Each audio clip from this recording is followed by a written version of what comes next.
The rivalry between St. Louis and Pittsburgh is built on aspirations rather than animosity. There's no bad blood between these two teams, just good baseball. This is a rivalry built on respect. Last year, St. Louis and Pittsburgh were two of the best in baseball, thanks to their pitching. This year, it's been all about offense. St. Louis has the sluggers, big swings, big results. Pittsburgh has the patience, quality at-bats, and strong fundamentals. Round one went to the Pirates. Round two coming up next, only on Fox Sports Midwest.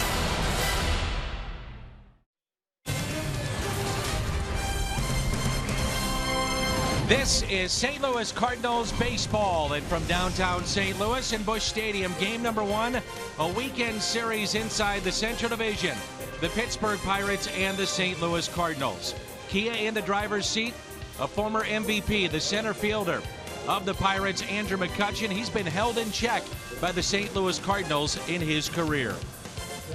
And welcome to Cardinals baseball. Jim Hayes is here. That's Tim McCarver. I'm Dan McLaughlin. Great pitching matchup here tonight. Carlos Martinez getting the call for St. Louis. And on the other side, Tim, it's Francisco Liriano. Win right, he's very, very tough. Well, a guy who throws fewer strikes than any other pitcher in baseball. Now think about that. So the problem for the Cardinals is make sure that the pitches are up in the strike zone, and Liriano throws very few. But for a guy, a starting pitcher who throws fewer strikes than anybody, I don't think, in my experience, through 6, 7 starts, that a guy like that has done that. Nope. And gotten away with it and been successful. We'll see if that carries over to tonight. Francisco Liriano and Carlos Martinez. It's our Budweiser What's on Tap. The lefty for the Pirates and the hard-throwing righty of St. Louis. Good matchup this weekend. The Cards, the Pirates. It's next on Fox Sports Midwest.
The Pirates, as we take a look at the Kubota Power Stats, the longest home runs ever hit at Busch Stadium 3. The longest ever, Matt Holliday, back in 2012, 469 feet. Yesterday, the fourth longest we've seen, and it came off the bat of Brandon Moss in his first at bat. 462 feet off the Mercy sign in deep right field. The longest ever hit from that side of the plate here at Busch Stadium 3. Moss is in the lineup. So is Carpenter and Holliday. It's the Cards. It's the Pirates. Game 1 comes your way next.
Chevrolet. Visit your local Mid-America Chevy dealer for great prices on the all-new 2016 Malibu.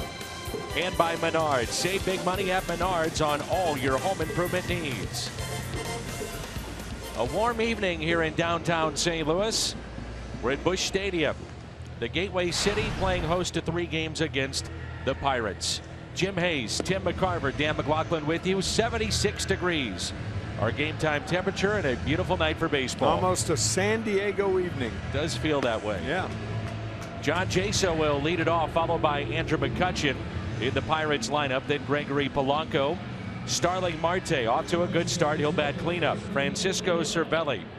Jung Ho Gung making his season debut after the horrific knee injury a year ago. Josh Harrison batting .320. Then Jordy Mercer. And the pitcher batting ninth, Francisco Liriano. Certain things that you take for granted, and one is that Carlos Martinez, one of the best pitchers in the National League thus far this season, in 5 starts, had a little hiccup last Sunday against Washington, lost his first game. But that's why we didn't mean to overlook him as far as the pitching matchup in our opening, but because of the way Liriano gets guys out on pitches out of the strike zone, it's the antithesis of what people preach pitchers to do. There's an 0-1 pitch outside to Jaso. He was picked up from Tampa Bay. As Jaso, the rare combination of being a first baseman and a leadoff man. Don't see that very often. There's strike 2. Lefties have been a little bit better against Carlos Martinez this year, but right-handers hitting just 136. And for Clint Hurdle, there are 3 lefties in this lineup if you include Francisco Liriano. make the case, Tim, this has been the Cardinals' best pitcher, Carlos Martinez. He's been their ace through April. Look at Clint Hurdle. He's done a very nice job in turning things around for Pittsburgh, and there's a strikeout to start the night. Carlos Martinez, always interesting, pacing off his landing spot. And that is about it. So he has a general idea. Obviously, you're not going to peek down at it while you're in your motion. I don't know that I've seen him do that every start. He'll do it about every third start or so. One thing that he has done this year, a couple of things really. He has sacrificed velocity for more location and movement. Absolutely, yes. And you'll also notice he doesn't fall off to the first base side nearly as much as he used to. Yeah, that finish right there, that's the appropriate finish for Carlos Martinez, even though he's behind Andrew McCutchen. McCutchen off to a slow start, hitting .229. Do not put much stock into that. He got off to a slow start last year and then was an MVP candidate. Ground ball that's hit to short. Aledmys Diaz, 2 away. Meet the Cardinals defensively tonight. They have 25 errors in 29 games. A little bit disturbing with Holiday, Grichuk, and Piscotty in the outfield.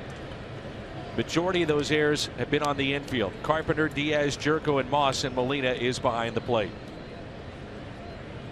Yeah, we've talked about it many times that the disturbing errors for Mike Matheny's club in the middle infield, because those are the double play balls that might have been muffed. Leads to extra outs. Yep. More pressure on the pitcher. More than any other errors, it seems, generally speaking. Strike to Gregory Polanco. Good numbers against Martinez. 8 for 13. A pair of doubles and 4 walks. Take a look at the Hyundai pitch arsenal. We mentioned it. The fastball velocity is down, but in his back pocket, he's got 98, 99. He'll go to that throughout the game when he wants to. But it's a fastball, curve, and changeup. And the 0-2. He went, and a strikeout of Polanco. 2 in the inning for Carlos Martinez. Redbirds coming up in the home half of the first.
The 2013 season, these two teams have split their 60 matchups 30-30.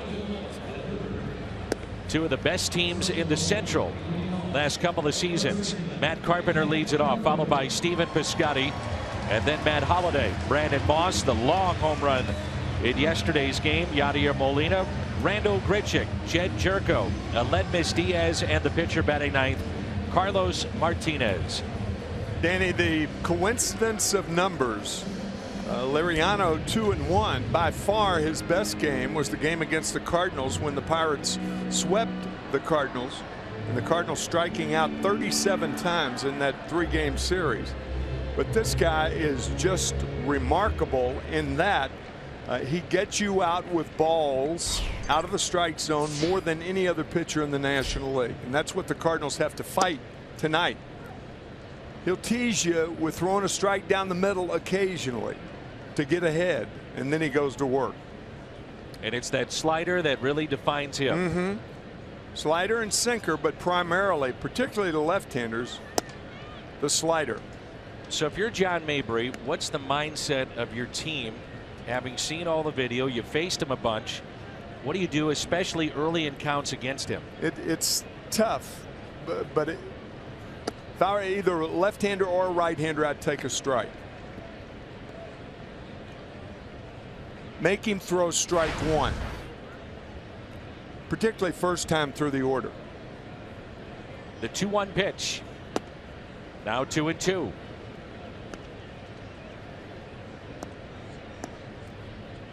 It was a dominating opening series by Liriano and the Pirates.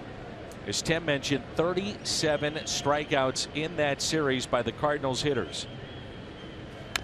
There's the slider pulled foul. That was most by a Pittsburgh team in a 3-game series since 1913. Goodness. It's a long time.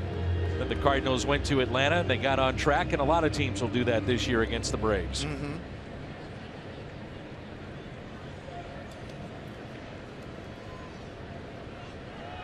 2 balls, 2 strikes on Carpenter.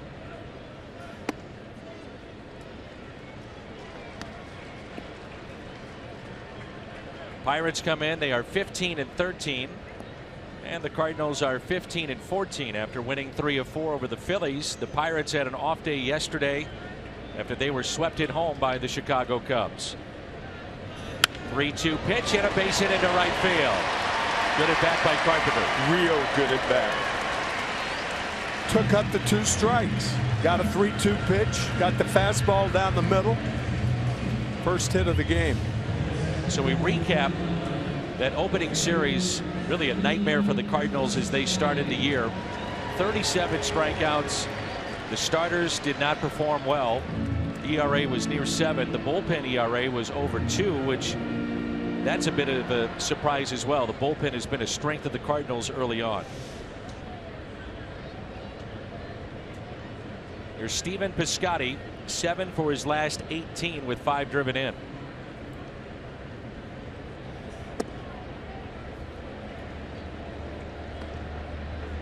Whether you like analytics or not, Clint Hurdle was telling us last year that he went all in. He and his general manager, he felt, were about to be fired if they did not have a good year. They said, what we've been doing. That's the time to go all in. That's what he said. He said, I didn't like it. I didn't believe in it. But we needed to try something different. And so what you'll see in this series this weekend, the defense of the Pirates will shift constantly from pitch to pitch. And he said, now I'm in 100%. They actually travel a guy to explain to the players why they're doing what they do with the analytics. The 1-1. So he said, I'm about to be fired, or I buy in. Yeah, perhaps Clint is giving a little bit too much credit to the metric system, I think, because you know, a lot of it was to the efficiency of his ball club too, and they blend hand in glove perhaps with metrics. I mean, you can make that sign, but these guys, numbers don't have hearts. No. Or how they feel that day. That's right. And this team, along with the Cardinals, of course, being in the postseason 4 times, 12 of the last 16 years, they didn't do it all with numbers. They did it with big, big hearts. And David Freese, a guy who can vouch for that. And then some. The 2-2. Pulled foul. It's Piscotty's double late that gave the Cardinals a cushion in yesterday's game. And there's the hometown kid, David Freese, who is not in the starting lineup tonight. I'm disappointed that he's not in that lineup. I was ready to hear the ovation of this crowd. Yeah, I was too, and you'll hear it sometime over the weekend. But Lafayette High School once again featured. Ryan Howard leaves yesterday. Pardon me, and 2 Lafayette High School grads. 2-2 on the inside corner and a strikeout. Dobbs Tire and Auto Centers, very athletic and fast outfield. Marte, McCutchen, Polanco. Then Gung is at third, Mercer at short, Harrison at second, John Jaso at first, and Francisco Cervelli is behind the plate. Around the horn presented by Dobbs. Most people who follow the game will say that the Pittsburgh Pirates have the most athletic outfield in the major leagues. I agree with that. I do too. One thing I've noticed though is that McCutchen, with his great speed, and he was a track star, Fort Meade High School in Florida. He plays about as deep as you'll see any center fielder play with that speed. Yeah, I'm all for that. I'm for a guy who plays about 5 steps in to where McCutchen is right now. A guy who can go back on the ball and has no fear of going back on the ball. You could make a case, as crazy as it sounds, and he's won a Gold Glove, but he might be your 3rd best center fielder. Marte is a terrific center fielder. Polanco, natural center fielder. Yeah. But McCutchen is the mainstay out there. Here's a 1-1. And to follow up on your point, and talking about how Clint Hurdle went all in with analytics, it also coincided with the fact that McCutchen was moving into the prime of his career. Marte arrived on the scene. Polanco was coming. They went and got Jung Ho Gung, who became a very good player a year ago. So they went out. Yeah, analytics is part of it, but guys perform. He had some cards to play. Exactly. Absolutely.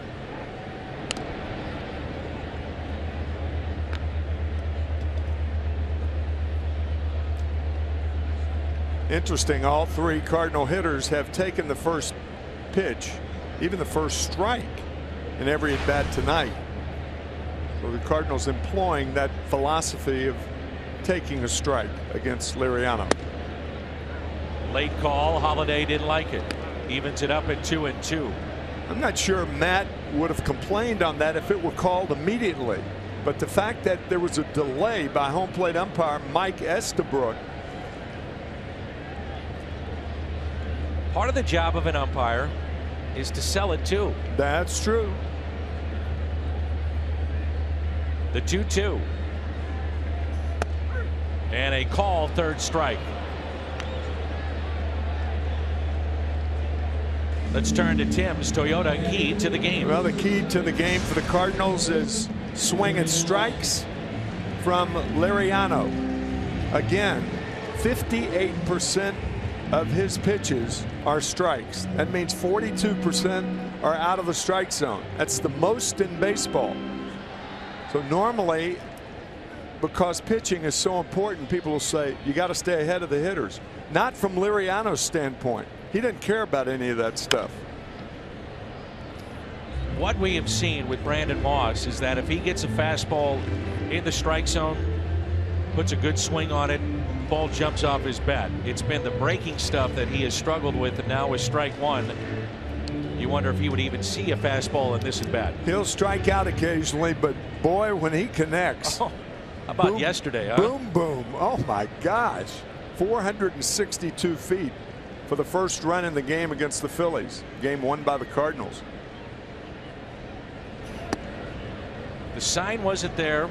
If we're, let's say, in a minor league ballpark, it'd still be going. I mean, that thing was still on the rise a little bit. He hit it a ton. Only 1 hit, but it should count for more. Man. The 1-1.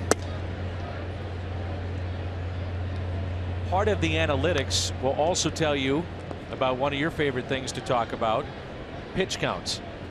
And so when you take that strike 1 or you go deeper into a count, get Liriano's pitch count up and maybe get into the Pirates bullpen. Pirates got a good bullpen. So what difference does it make? Take the lead and get him out. Get him out of the game by scoring runs. Don't get him out of the game by pitch count. You know what? I wish we had a microphone on Ray Searage so that we could get a stoppage in play. Then we could have a meeting on the mound, and then we could pick up Ray talking about a pitch count. And at that point, you would jump out of this booth and run onto the field and tackle somebody. I might. Well, I might walk onto the field and tackle somebody. He strikes out the side after the base hit by Matt Carpenter. Coming up, Marte, Cervelli, and Gung. No score after 1.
Premium, the #1 live streaming sports service, delivers everything you have come to expect and more. Watch every out-of-market game live in HD on over 400 supported devices.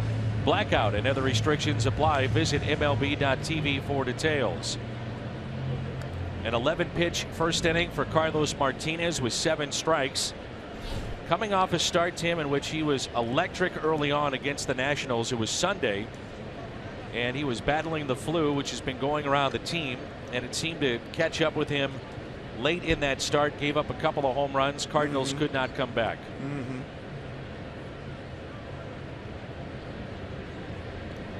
But right now, he has been the best for the Cardinals in their rotation. That pitch taken low and outside by Starling Marte.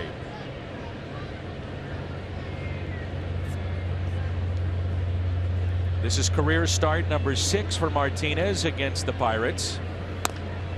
That's chopped foul. He's 2-2 with an ERA over 5.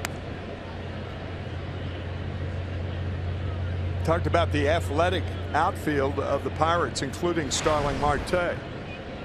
Carlos Martinez, probably the most athletic pitcher in baseball. And there's a base hit into right field. Greater coverage of baseball brought to you by T-Mobile. Some of the news and notes around the game today. Max Scherzer, St. Louis native, at Wrigley Field, takes a loss. 8-6 the final. The Cubs keep on winning. Vince Velasquez, Cardinals missed him. He's pitching tonight against the Marlins. Yelich with a home run. And happy birthday to the Say Hey kid, Willie Mays, 85 years young. Who came up on this day in 1951 with the Giants, went 0 for 23. And Leo DeRocher, his manager, always took credit for keeping Willie in the game. Yeah, right, Leo. Like this guy was going to go 0 for 80. And he turned out to be the best player I ever saw. You used to say to me about Willie Mays, his manicured, unbelievable fingers. I've never seen anybody like it before or since. he had manicured, buffed nails for every at bat. And I've asked him about them. I said, that intentionally it had to be, huh? He said, yeah, it was intentional. Runner goes. Then a throw back to first as he stopped. One of the great stories told by the great Bob Gibson was he was invited to Willie Mays' house with Bill White, former teammate of Willie's, and Willie answered the door. He said, "Who is that?" And Bill White said, "That's Bob Gibson. I told you I was bringing Gibson with him." And Willie said, "You throw that hard and you wear glasses? What are you going to kill somebody?" Oh, what a funny man. You know, we see now players talk all the time. Yeah. Oh, yeah. But did not you, then. Yeah, Ooh, I was going to ask you. Then. Did you ever talk to Willie when you guys were playing against each other? I talked to him when he came to the plate, but I tried to be very respectful of all hitters. I didn't like anybody talking to me, and I didn't like talking to them. But prior to the game, you had to be very, very aware of it because you'd get fined $50 or $100 for fraternizing in those days. Not so anymore. There's a 1-2, fouled back. See Molina take a long look down at Marte, who twice in this at bat started to go to second base. You just wonder if he didn't get the right jump or was just trying to show something. Martinez is quick to home, and as everybody in baseball knows, Molina quick to second base. Marte with 7 steals this year.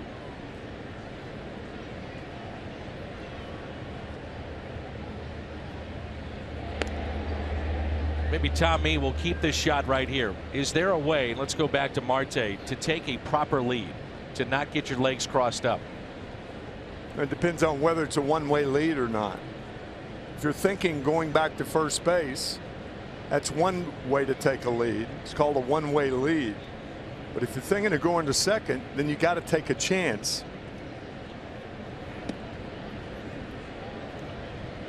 A lot of times, the longer the lead, the more inclined the runner is to go back to first base because they try to bait a throw to first base. Sometimes the shorter lead means he's running.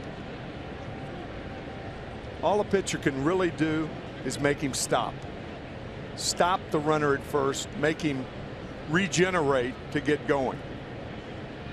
The 2-2 pitch. He is running this time.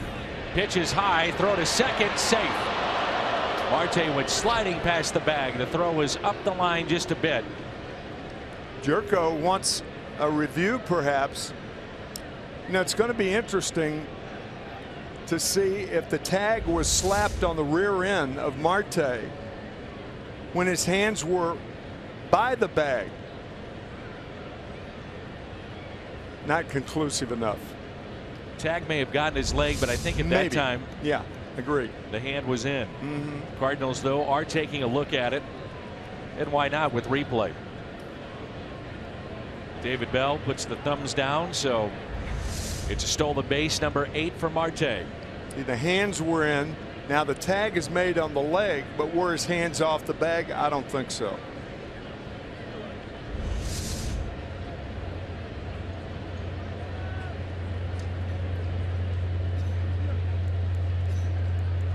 Cervelli is hitting .307 this year. Man in scoring position for the Pirates.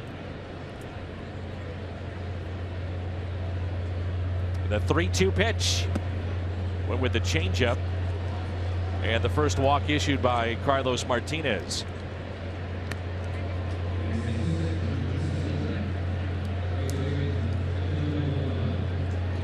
Martinez does not usually feature that pitch against right-handed batters, and I found that surprising. On a 3-2 count, he'd throw the change to Cervelli.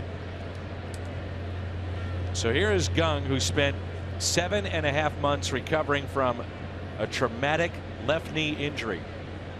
It was so bad, surgeon that performed the recovery and the surgery said it was like he was in a horrific car accident.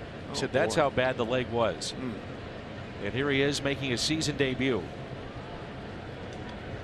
Hit .327 against the Cardinals a year ago. And bounces into a double play. Out at second, the turn by Jed Jerko.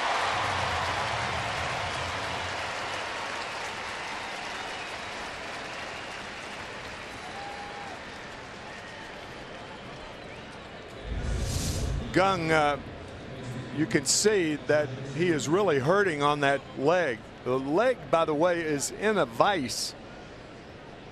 He was taken out of a double play while playing second base by Chris Coghlan of the then Cubs. Chris is with the A's, I believe, now. But as Dan said, a horrific injury.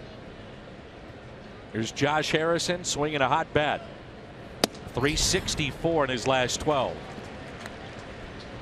I think most around baseball look at the Utley slide on Ruben Tejada now with the Cardinals and say that's why the rule changed. But it really started with Coghlan on Gung. You could call it equally the Gung rule. Yep. Gung / Utley. And it was nasty. It was a day game in Pittsburgh at the end of the season, and it carried over to their recent series with the Cubs. A lot of bad blood between those two teams. A lot of knockdown pitches from both teams.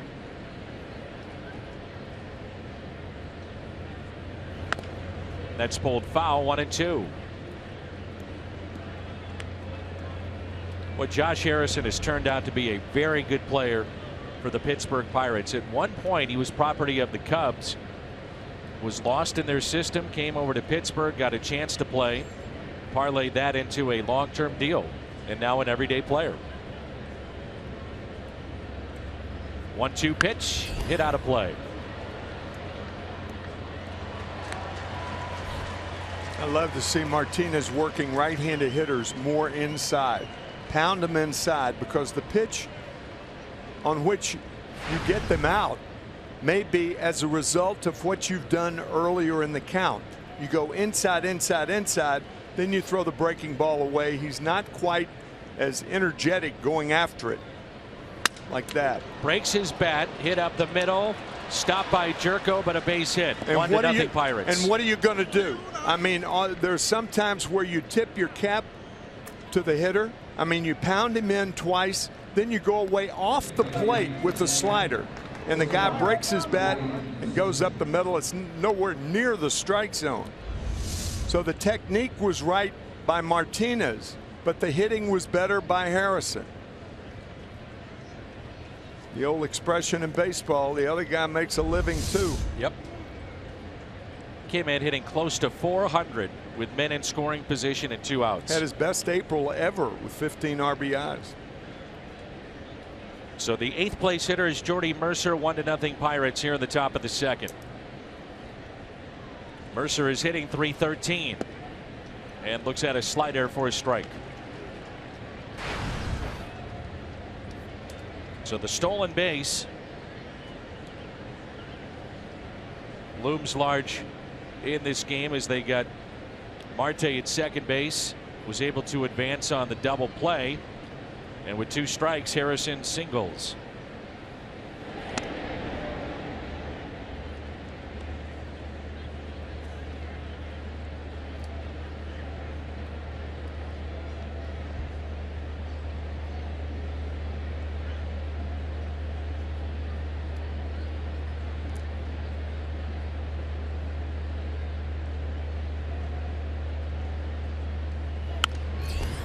Now 0-2.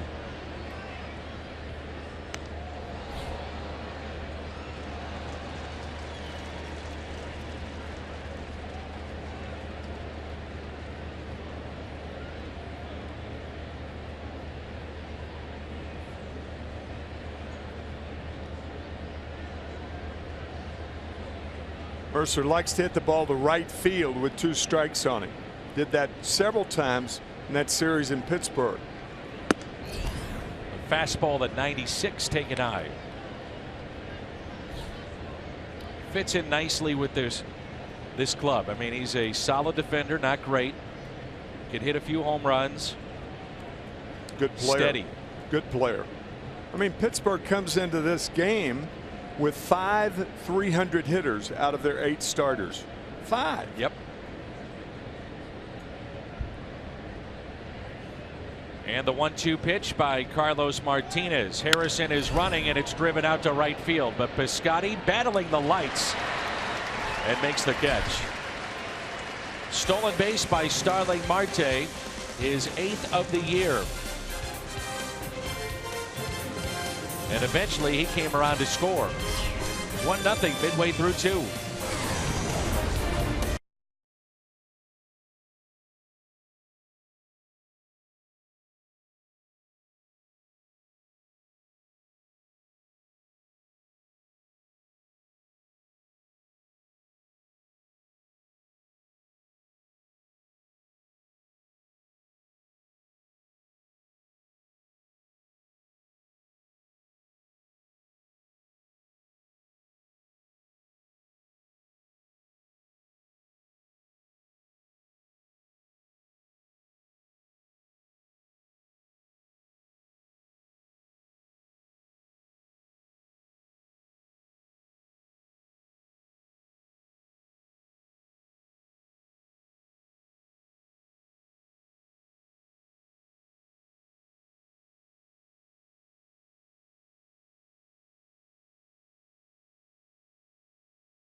Bottom of the second rolls in.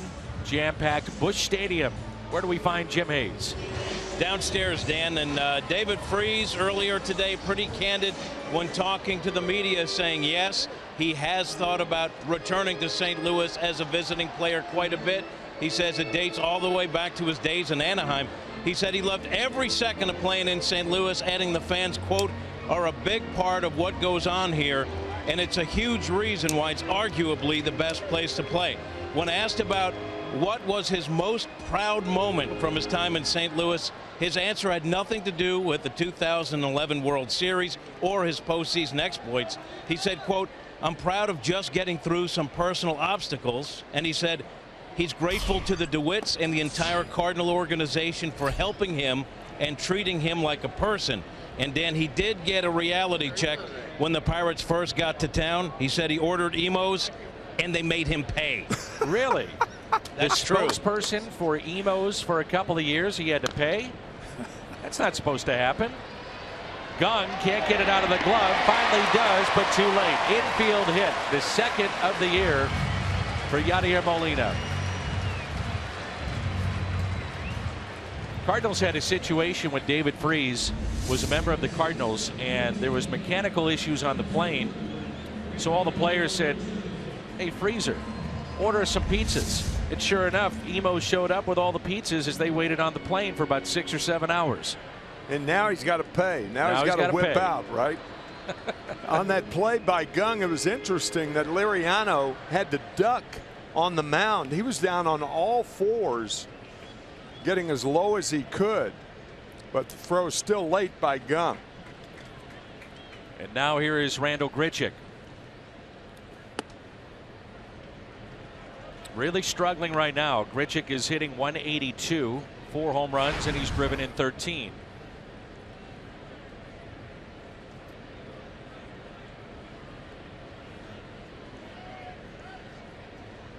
Tim, what about the difference of being a player that is scrapping to stay in the major leagues or make an impression like Grichuk was the last couple of years, as opposed to saying, okay, this year you're the guy, you're the center fielder, and all of a sudden trying to handle those expectations? Well, it's obviously showing up through the first month of the season. You know, it's how you handle major league pressure. And right now, Randal Grichuk is not handling major league pressure. It's handling him. The 0-2 pitch. most of this game. Once your ability is established, it's a checkup from the neck up. And it's not what goes on from the shoulders down. It's what goes on, and people can't see it. But the way they're thinking shows up in body movement, language of the body. And right now, his body movement is not good. The 0-2. Grichuk back to Liriano. Out there, double play. 1 for 3 on the double play.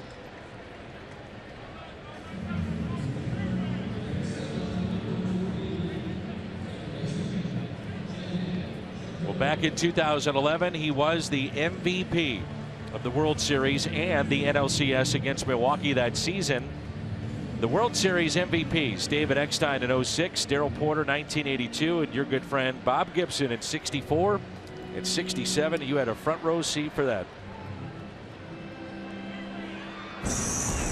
Gibson in 64 was 2-1, and in 1967 he was 3-0 with a 1 ERA, 3 complete games.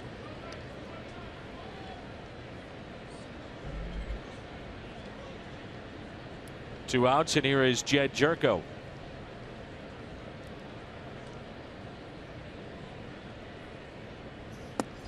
The shift put on for the Cardinals second baseman. And David Freese in that postseason and the World Series in particular, 5 extra base hits, 7 RBIs, and the historic game number 6. One of the greatest World Series games ever played. First 5 innings, you'd say one of the worst games you'd seen. Terrible defensive team. Awful. The 2-1. And now their teammates, David Freese and Neftali Feliz. And Feliz was in the 9th inning when Freese got the triple that tied the game up. And coming into that appearance, he had a .87 ERA in 10 playoff appearances.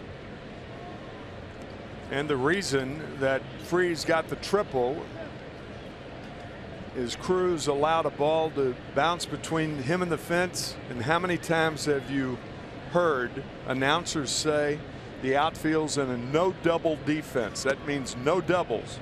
Well, he didn't get a double, he got a triple. Maybe the biggest triple in Cardinal history. Maybe. The count was 1-2. Feliz in that inning had retired Ryan Theriot. Then Pujols doubled. Lance Berkman walked. And Freese and the Cardinals down to their final strike for the first of a couple of times in that game. Incredible. Down to their last strike the next inning. Lance Berkman. Yeah, right. Oh, man. Here's Aledmys Diaz. Diaz goes the other way. That's a base hit. Jerko stops at second. And at least the Cardinals will get Carlos Martinez through the lineup. One of the most difficult pitches to hit. Watch where this pitch is. Down and away, sinking away. The second baseman, Josh Harrison, playing Diaz near second base. And one of the times the shift backfired on the Pirates. So runners at first and second. Here's Carlos Martinez, who is 3 for 13 this year with 3 RBIs.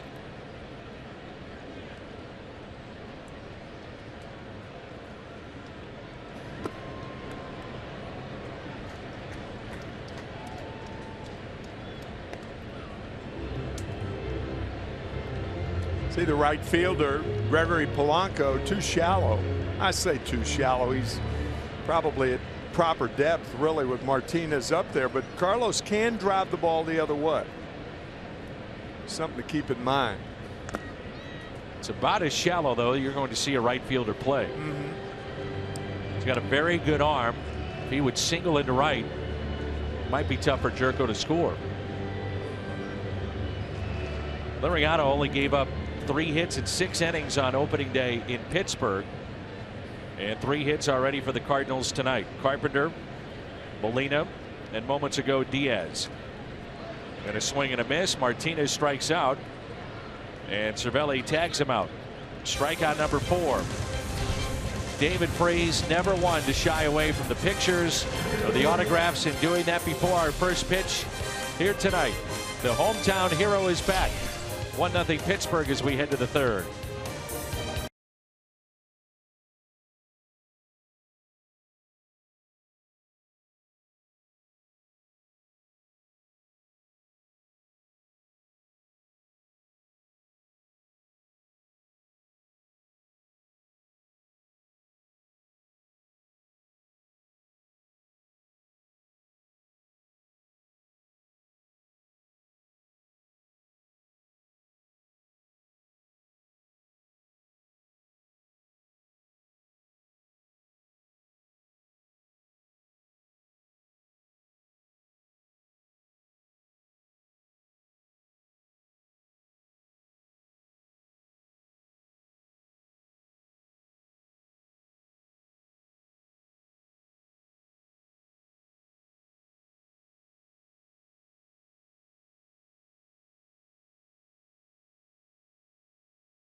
Cardinals baseball is brought to you by Ford, the official cars and trucks of the St. Louis Cardinals.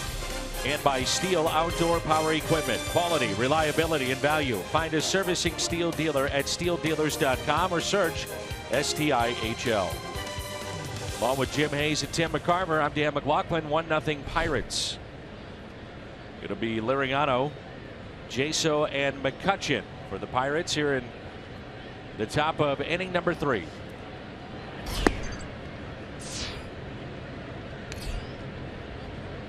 Carlos Martinez told me the other day one of the things that he really wants to do is to give back to those here in St. Louis, as Liriano sends a fly ball into right center. And yesterday he was at St. Cecilia School and Academy in South St. Louis after the ball game. School that serves low-income families. Roughly 75% of the families are Hispanic immigrants. And I said, why do you want to give back so much? And he said, because I had nothing. I was dirt poor. I used to shine shoes to try to make a few cents. The streets of the Dominican. He was 8 months old when his mother died. He never met his dad, and he was raised by his uncle. So he said, by going to St. Cecilia, seeing some of those kids from the Dominican, he said it is very, very important to him as Jaso puts it out of play.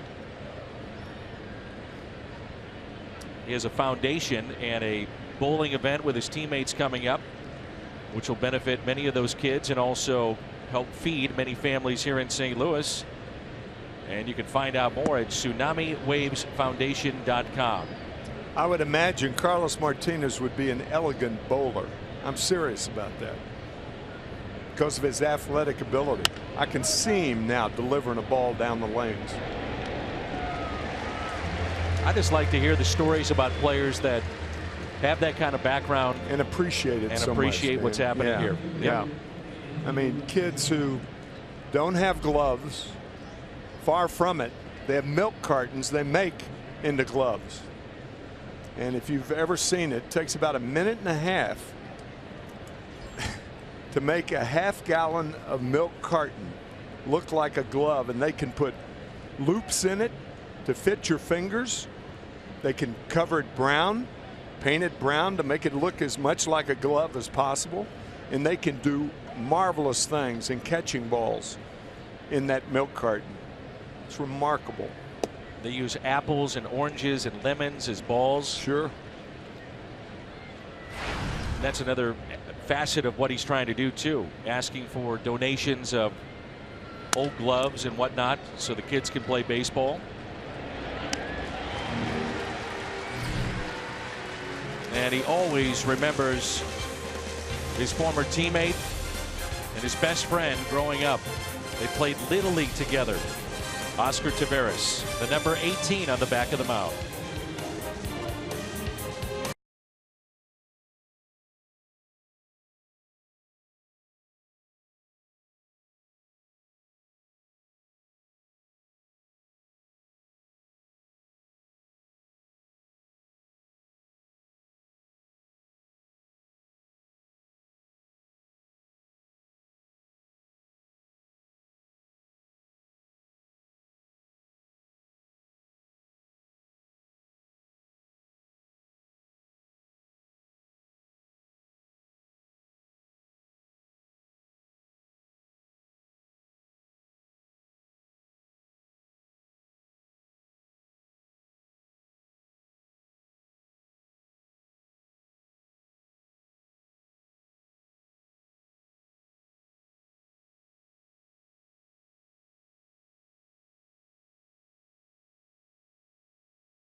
Fans ages 16 and older receive an exclusive Yadier Molina Garden Gnome. There it is. Yadi showing it off.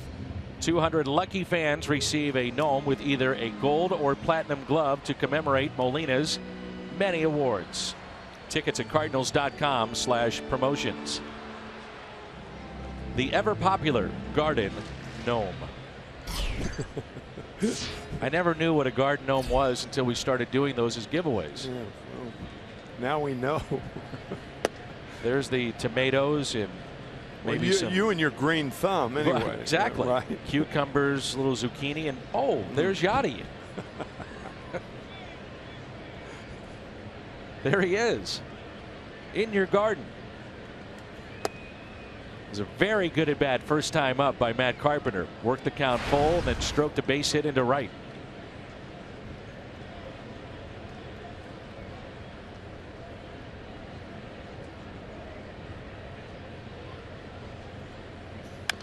Thirteenth regular season start by Liriano against the Cardinals. And he's 5-2. ERA is close to 2. And in those 12 games prior to tonight, the Pirates are 8-4. Ray Searage, this is another one, maybe the poster child of guys that have come to the Pirates that he has turned around. Remember, he was lost for a while. He was great in Minnesota, then he got hurt. And Tommy John was a comeback player of the year twice. And he comes to Pittsburgh and has resurrected his career. And a strikeout of Carpenter. Already 5 tonight. So these are the active pitchers with some of the best ERAs against the Cardinals. Liriano at the top of that list. The Cardinals come in hitting under 200 against him. Hamels, Kershaw, Norris, and Greinke. Much of the damage done by Bud Norris while he was with Houston. But 3 lefties at the top of that list.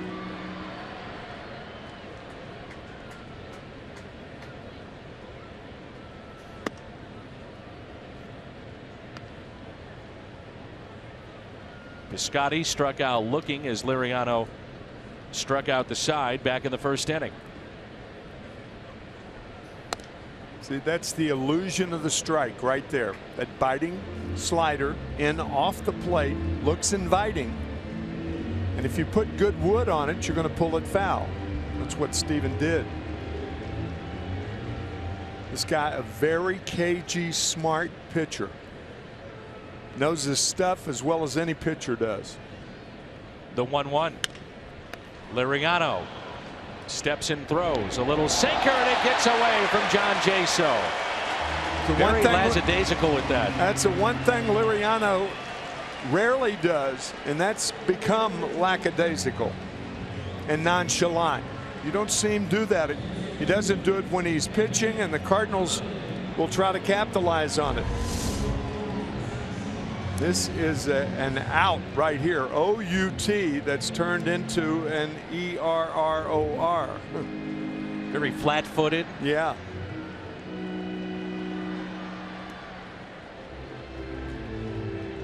Now, how do major league pitchers, Tim, and it's become almost like an epidemic in the game. They field a ground ball, they field a bunt, and they can't throw it to first, but they can put it on a dime on the way to the plate. Yeah. This is well hit. Out to deep right. Backing up Polanco with room. Makes the catch on the track, and Piscotty back to the bag at first. You say it's epidemic, and it's epidemic enough that the Philadelphia Phillies had 16-time Gold Glover Jim Cott in spring training this year. Is that right? To help their pitchers just make plays to first base. Kitty said, I talked to him about it at length, and he said, you know, he's not sure that some of it didn't fall on deaf ears because there's a generation gap or two between Jim and the young pitchers of the Phillies. But he thinks he made some headway, and it was just making the routine. That's a balk right there. Liriano just balked and got away with it. But anyway, Jim Cott said he made strides in the routine play, but not sure he penetrated enough for him. What did you see here with Liriano? Oh gosh, I mean, you got to commit toward home plate. You can't fool the hitter. This is a balk. Remember that line they drew in spring training? Think that thing would have gone across that line? No chance. Here's an 0-1 pitch to Moss. And a ground ball. Look how deep Harrison is. In shallow right.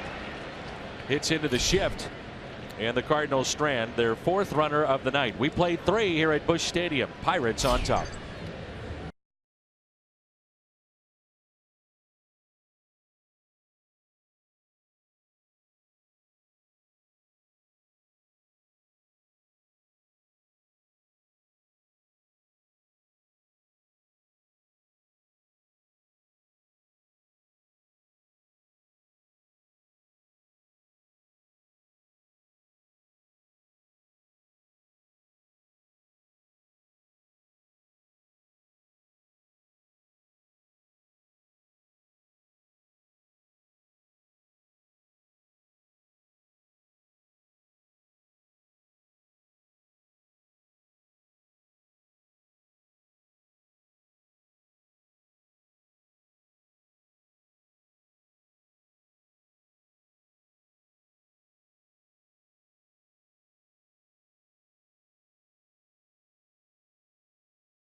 You can now stream games live on your mobile device. Just go to your app store, download the free Fox Sports Go app, log in, Stream the Cardinals wherever you go. The White Rat is in the house tonight. Whitey Herzog. And we'll have our evening with Whitey coming up a week from Monday. It's an off day for the club. A chance to pick up an autographed baseball, hear from the Hall of Famer. Hear about everything that the Cardinals are doing right and wrong in their pitching and their defense and their base running. Can't wait. He's just, oh yeah, man, that's fun. He's fun. And together you're both fun. Well, the way I look at it, Tim, I could have maybe 2 or 3 questions and we'll fill the 90 minutes. It'll be the easiest night I've ever had. Oh yeah, it will be. He's cake. Great. Piece of cake. He was with the Mets for a long time and working in their farm system. And one of his best friends was Roger Maris. That's right.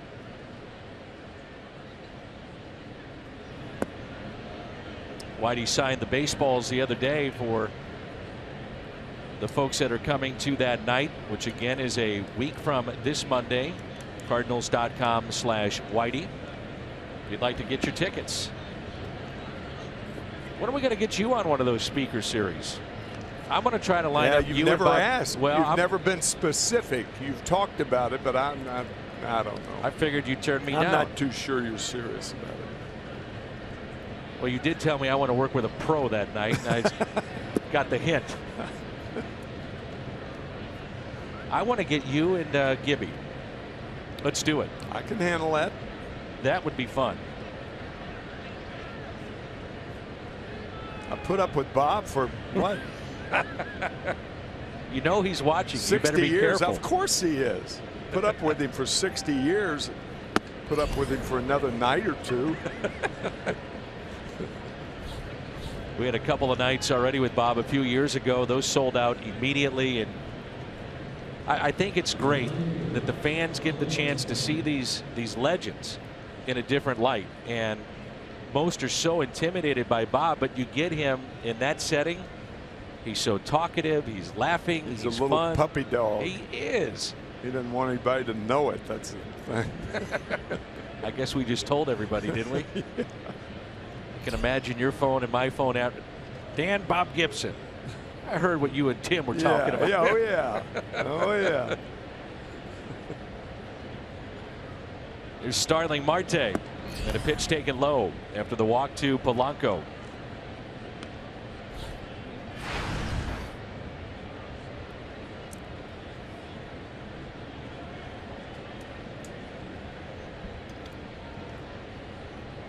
A single, a stolen base, and a run scored for Marte, the only run tonight.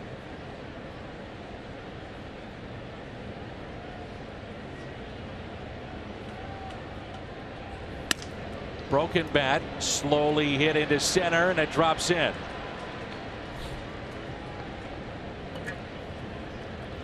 So Marte is aboard for the second time. You talked about no discussions among players before games. Well, how about in the game? These two having a little fun.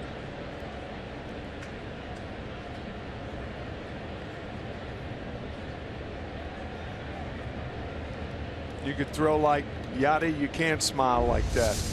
But it seems like anytime you walk a guy to lead off an inning, broken bats occur more often than not and seem to find holes. Brings in Cervelli. He walked back in the second inning. That pitch at 95 up and in. Missouri Lottery Fox tracks and a pitch that gets away from Martinez as Cervelli was showing bunt. Yeah, he's a good bunter. Does a lot of things well, even though he's a fifth hole hitter. You wouldn't normally find a bunt in this situation. And you've got a guy in only his second at bat of the season due up who's on deck. Might take that bunt off right here. 2-0. First thing that Cervelli did when he arrived in Pittsburgh is take every member of the pitching staff out to dinner. He said, I want to get to know my new teammates. Russell Martin signed as a free agent with Toronto, got a big contract, and Cervelli came in from the New York Yankees. And Francisco is a free agent to be. The 2-0 pitch. Right now, Martinez can't find the strike zone.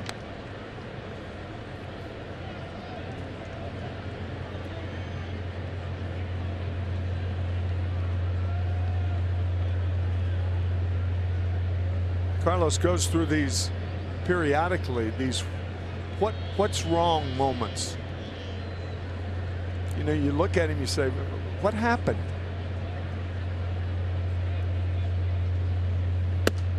Taken high, and the bases are loaded. 2 walks and a broken bat single into center. It's back, Cardinal fans. The refreshing taste of the frozen strawberry lemonade. It's available all summer long, and it's only at McDonald's. It can leave you scratching your head if you're Derek Lilliquist, the pitching coach of the Cardinals.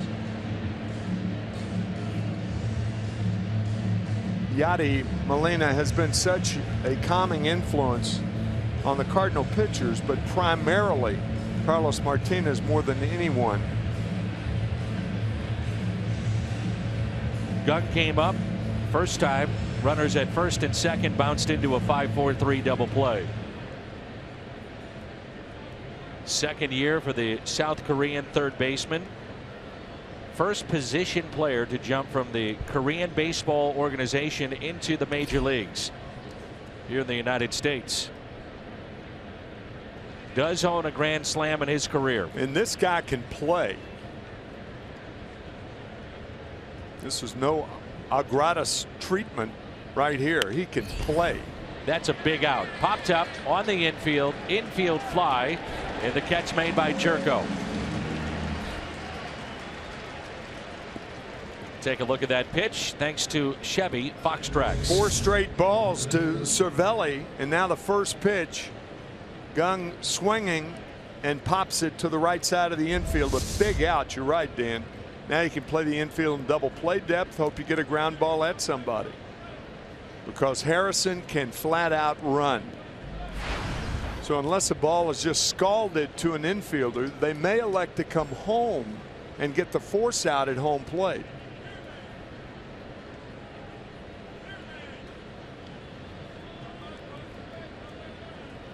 Harrison has grounded into 2 double plays this year.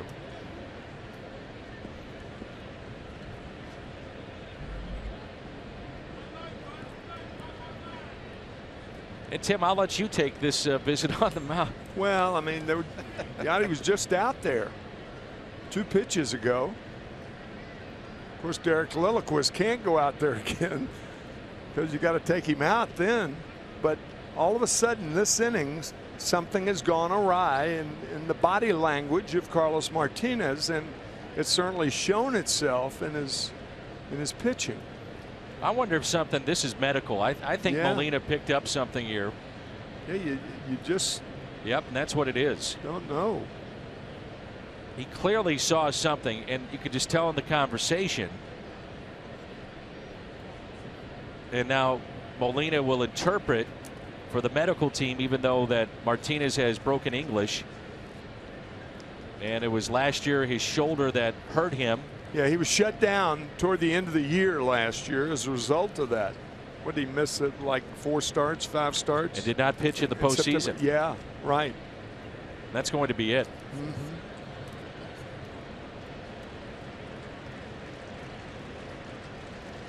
You're just hoping it is not the shoulder, it's something with the arm. Well, I mean, that's what we said. We started out by saying it's one of those what's wrong moments. And it appears with the glove right there, sometimes they'll grab that side and the appendages to the ribs, and it does look like an oblique. Bad news for the Cardinals in the short term.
coming out of that pen. And he's going to have all the time in the world to get loose. So because of that, we'll step aside. Lions are Chevy called to the pen. 1-0 Pirates.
One to nothing Pittsburgh. Thank you, Scott. Top of the fourth. The count is 1 ball, no strikes. Bases loaded, 1 out. Lions into the game.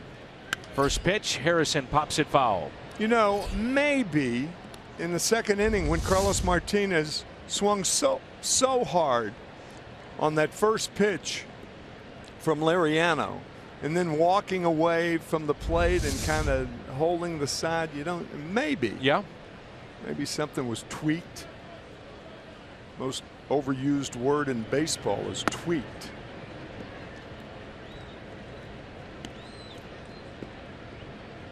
What's second? Tweaked again. Bases loaded, a walk, a single, a walk by Martinez. Got the pop out from Gung. And now a 2-1 pitch. Good curveball. Well, that took some courage right there. Sure did. 2 ball and 1 strike count with the bases loaded and Tyler Lyons.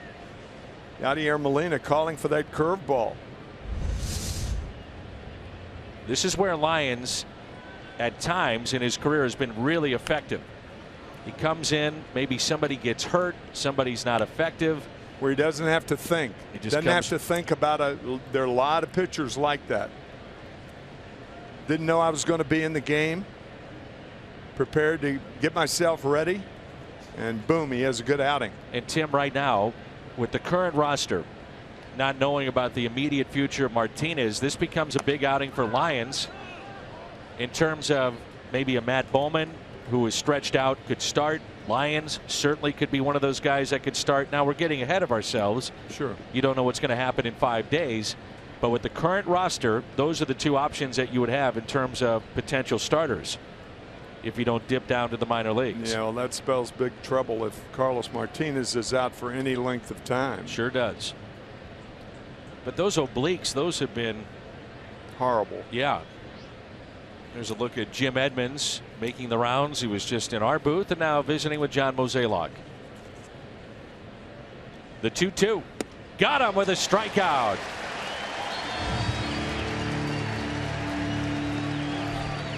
Looks like a changeup from Lyons on a 2-2 pitch. Perfect position. Good call, good pitch. Lyons in his career as a reliever, ERA About 2.5. As a starter, it's over 5. Here's Jordy Mercer.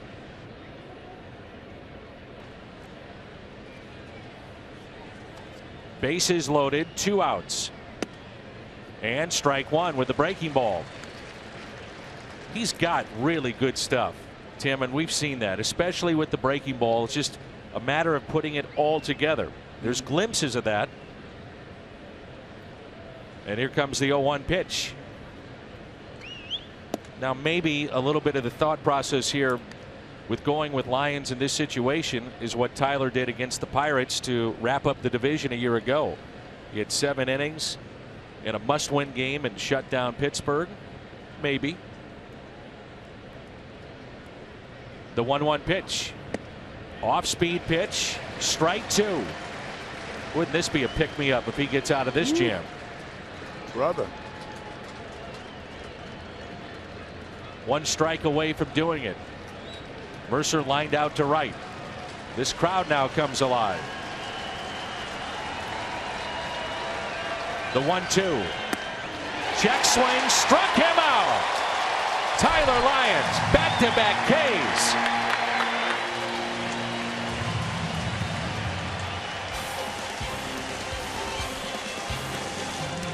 Harrison the strikeout.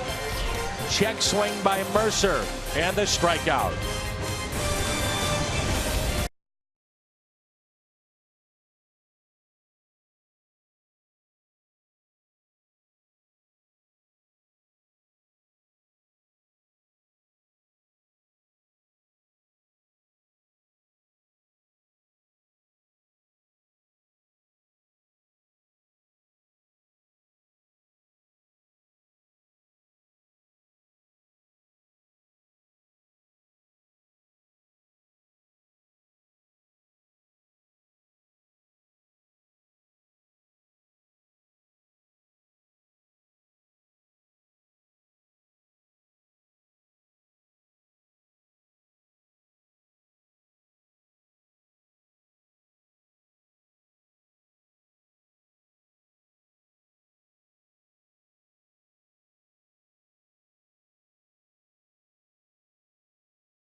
The biggest binoculars that you will see brought into a ballpark. So from that, we go down to Jim Hayes. Jimmy. Dan, as we wait on word from the Cardinals in regard to Carlos Martinez, an update on Brian Pena as he continues to make progress and tries to come back from left knee surgery. Brian told me he hit off the tee for the first time today, 120 swings, did some throwing, and ran for 20 minutes on the treadmill at 75% body weight. Brian says he plans to do a shortened version of the same routine tomorrow. He says no pain in the knee. He's very encouraged. Still no timetable for Pena's return, but he's happy about the progress. But then again, Dan, Brian Pena's always happy, right? That's an upbeat guy, always smiling. He really is. And Jimmy, while we have you, how about an update on Tommy Pham? Tommy Pham is rehabbing right now with a minor league assignment, Dan, as you know. And the Cardinals are going to wait for him to check out 100%, and then they have a decision to make. Well, that time, Liriano a little crow hop on that comebacker. Remember the previous one in the 3rd inning, he threw it wide of Jaso for an error. Here's Randal Grichuk. Grichuk bounced into a double play, first time up. Carlos Martinez tonight, 52 pitches. 29 were strikes as he goes 3 1/3 and gives up the only run tonight. As Grichuk picks up a base hit into left center, beats the shift. right between Mercer and Harrison for the single. Now, the one thing about Grichuk is if he's going to go down, if he's going to take an offer, you want him to swing the bat, swing hard, even if he swings through it. And that right there, that swing gives you an idea of how the ball jumps off his bat when he makes solid contact.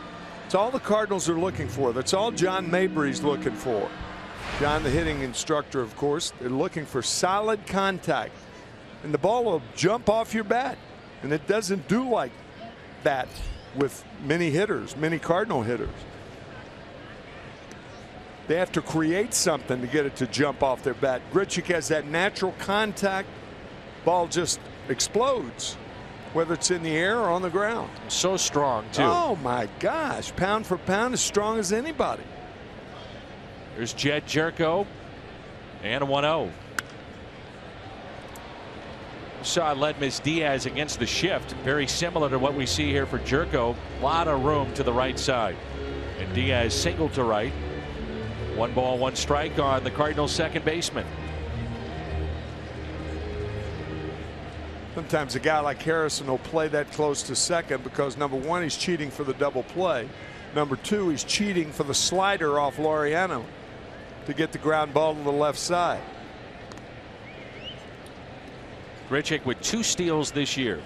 Cubs win again. They beat Washington 8-6 earlier today. John Lackey is now 4-1. The Cubs 22-6. Best record through the first 28 games of the season since the 03 Yankees.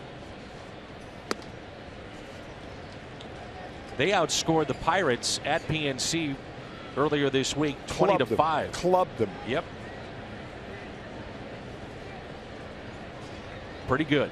I think use this situation, got the bottom of the order. I think he hit and run here. Hope he makes contact, ball on the ground. 1-run ball game. Grichuk, on the other hand, has got to make sure he pitches. Don't get picked off. The 2-1, now 2-2. Cardinals have been a team that's pretty station to station too, and it's a way to get things going. There's animation when you do that. When you get guys running, a lot of things happen. When you're a hitter, all you're trying to do is make contact. And when all you're trying to do is make contact, sometimes you make your best contact. The 2-2 pitch to Jed Jerko. And he strikes out. Number 6 tonight for Liriano. With 2 outs, it brings in a Ledmus Diaz. Chevy Fox tracks. That's a 4-seam fastball from Liriano, meant to be high.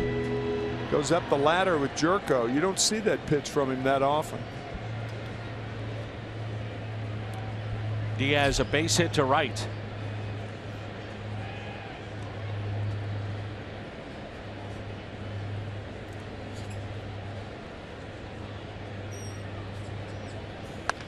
That's pulled sharply to third. Gung stays with it. Fires to first. The stretch by Jaso. Had him played on the line. And again for that slider. Down and in. That's where he hit it.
Run presented by Anthem on Sunday, September 18th.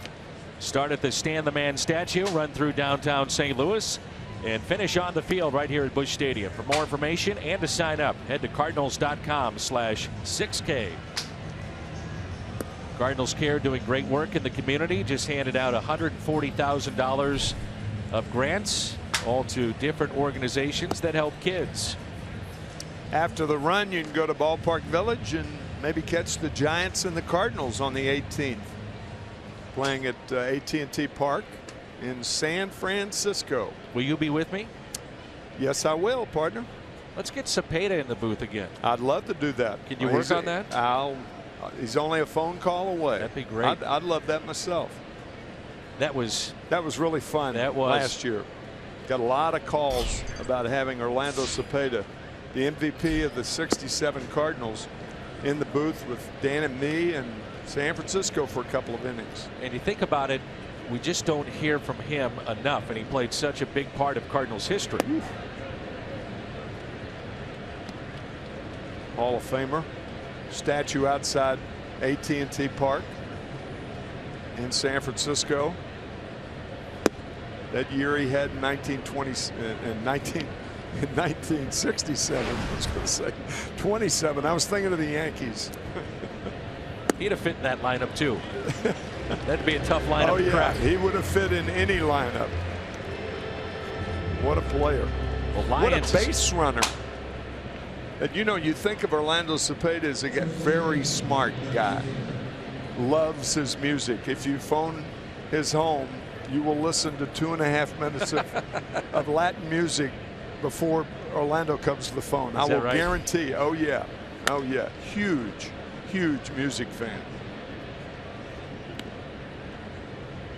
12 of 15 pitches for Lyon since he's come in this game have been strikes. Now you may be just joining us.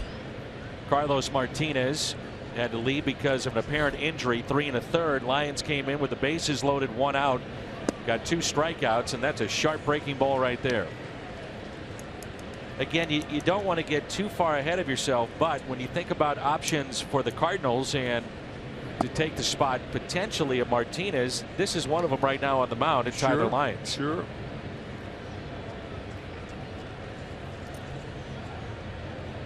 And the 1-2 pitch, ground ball into the shift. There's Jerko. 2 outs. Jaso is hitless tonight in 3 plate appearances. Brings in McCutchen. Twice he is grounded out. Once to short, the other time to third. So many fans got back to us and said, man, that was incredible to hear from Orlando Cepeda. Yeah, and I don't think Cardinal fans realized what a part he played for 2.5 years here in St. Louis. And then ultimately traded for a guy who's going into the Hall of Fame this year, Joe Torre, in the spring of 1969, the MVP in '71. So with 2 guys, you have an MVP in 1967 in Cepeda, and in 1971 in Joe Torre, who had .363 and couldn't run a lick, had no infield hits for the most part. On a hop to third, taken there by Carpenter. Good work by Lyons. 5 up, 5 down. He's mixed in 3 strikeouts. Settled things down. We're midway through 5. 1-0 Pirates.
Baseball, the new 3-game Mama Packs. They're available now through Sunday, Mother's Day. Choose from 3 great packs featuring matchups with the Cubs, Royals, and more, starting at just $84.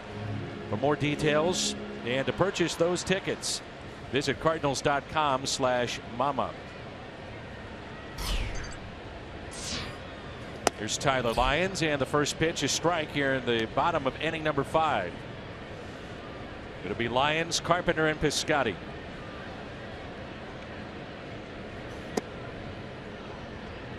You watch Liriano throw, Tim. He just explodes to the plate. Kind of slow, and then boom, it's on you. Ball's on top of you in a hurry. And a strikeout of Lyons. That's number 7 tonight. He had 10 strikeouts back in early April when he faced the Cardinals. That's 17 for the year and 44 in 3.5 games by the Cardinal lineup against Pittsburgh pitching. A lot of Ks. Obviously enjoys pitching against the Cardinals. Those numbers bear it out. Cardinals for their career against Liriano batting 188. That's a big sample size too. Yeah. That's a foul ball. Heads up play there by Cervelli to try to grab it in fair territory. Well, that was very close. Don't know if Cervelli was too quick on that ball. If you let it settle, it may have settled in fair territory. But you know, I agree with you. I mean, you kind of tip your hat to Francisco trying to make that ball appear to be fair. Here's an 0-1 pitch. Carpenter, one of the 3 hits tonight for the Cardinals. All your years of baseball, at what point in the calendar do you say, okay, by this date, you pretty much know what you have with the current roster as it's constructed? Or do you have one in mind? You're talking about the Cardinals right now? Just in general with the team. I don't know. 2 months in? I don't know. Every day in. I mean, the games in April are as important as the games in late July. The games in late July are as important as the games in mid-August. 1-2 pitch. All I can say is the approach that you take is you come to the ballpark every day ready to play. And I know that sounds dull. Easier said than done, though. And it's you're paid that way. As Pete Rose used to say, for every major league player, if they show up ready to play and say, he said, I'll guarantee you there wouldn't be any injuries. High fly ball lifted out to center. McCutchen backing up. In other words, if you're a player, you're an everyday player, you're a pitcher, whatever, I can pitch today, I can play today, and you get paid if you say that. There wouldn't be any injuries. Now, Pete overstated it, but you get the drift. Yeah. You talk to Pete much anymore, your former teammate? No, I don't. No, never have an opportunity to. Yeah. Occasionally at a card show or something like that, but rarely. Here's Piscotty, reached on an air back in the 3rd. And Piscotty lifts a fly ball to Andrew McCutchen. We played 5 on this Friday night here at Busch Stadium. Pirates on top, 1-0.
1-0 Pirates. Full day of baseball tomorrow on Fox Sports Midwest and FS1. Here on Midwest, the Cardinals continue their series with the Pirates. Coverage starts at 12:30. FS1, Rangers and Tigers, and Nationals and Cubs. Baseball tomorrow on Fox Sports Midwest, or watch the games live on Fox Sports Go. Tyler Lyons in relief of Carlos Martinez. He's faced 5 hitters and struck out 3.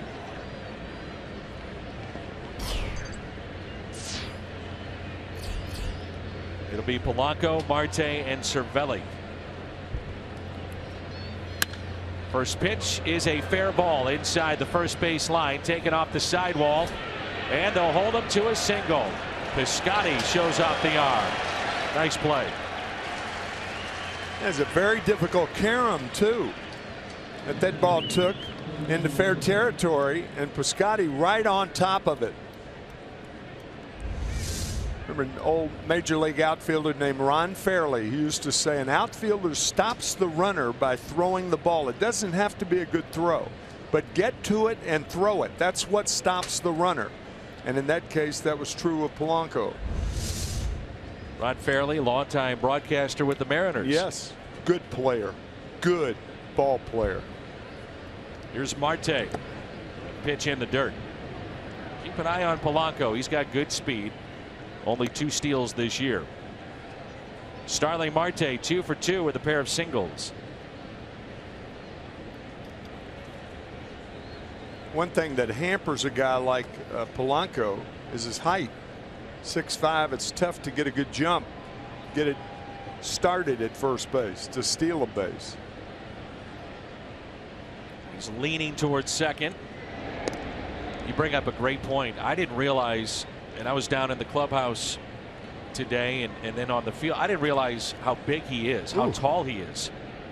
He's a big man. 6'5½". Yep.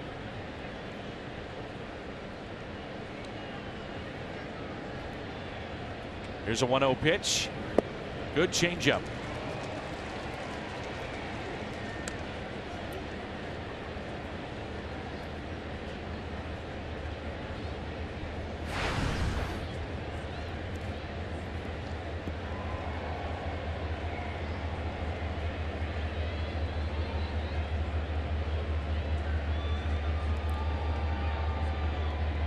Cardinals have turned 1 double play that was back in the 2nd inning.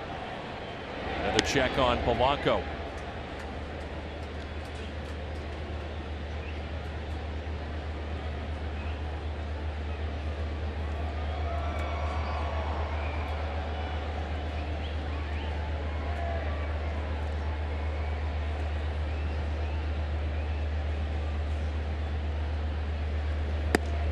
One thing the Pirates have talked about is winning the division, and they put more of an emphasis on that than at any point in time in the last couple of years. You say, well, of course they're going for the division. The Pirates have played in the play-in game 2 years in a row, right, at home, right, and lost both. Won 98 games last year. The Cardinals and Pirates won 198 games between them. 2 years ago, it was Bumgarner. He went on an incredible roll on the way to the World Series. After the Giants had won only 89 that year. And then last year they run into Jake Arrieta. It's 1 and done. There it is, what Tim was talking about. 198 wins combined with those 2 teams last season. Right now it looks like the Cubs could run away with the Central. Clearly it is early, but boy, are they playing good baseball.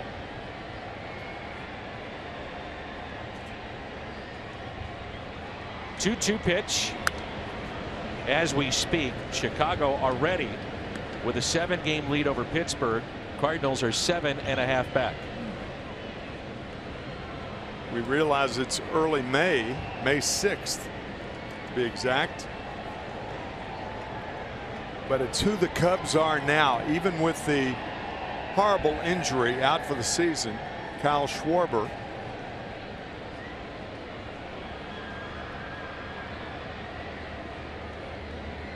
He is running on the 2-2, swing and a miss, and a throw to second, not in time. 4th strikeout already for Lyons. Sometimes a hitter will inadvertently get in the way of a catcher's throwing, but Polanco had such a good jump. I think that has to be taken into consideration when you consider interference. Polanco had that stolen easily. Also, you could see Molina didn't quite get it out of the glove cleanly. Right. So here's Cervelli with a pair of walks.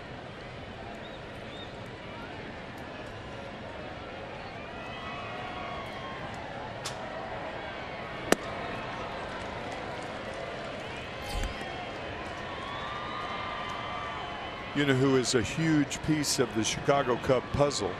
Ben Zobrist. He's starting to come alive. 4 home runs in the last 2 games. I'm telling you, this guy can flat out play.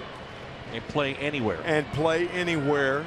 And you can't pitch to him because he's a switch hitter. 36 years old, as spry as a 30-year-old. Makes a huge difference on that ball club. And I'll guarantee you Joe Madden fought for that guy. You can just hear those conversations with Madden coercing management to get him. Inside, those two were together for years in Tampa Bay. When he came through, Zobrist with Tampa Bay at the time in interleague play, he talked about wanting to potentially play with the St. Louis Cardinals. A lot of family and friends are Cardinal fans, and I remember that. Yeah. Obviously his relationship though with Joe Madden sure played a big part in him signing with the Cubs.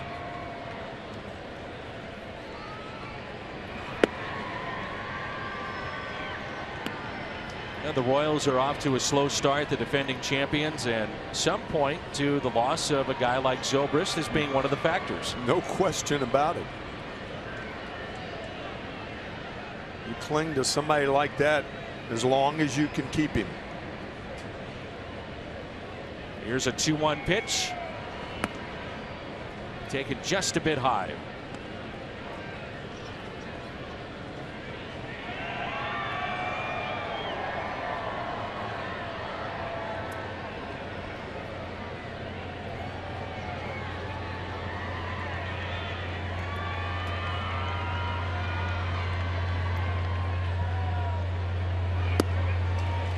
Good changeup again on a 3-1 count. Tyler Lyons with a lot of swings and misses tonight on that changeup. On the curveball also.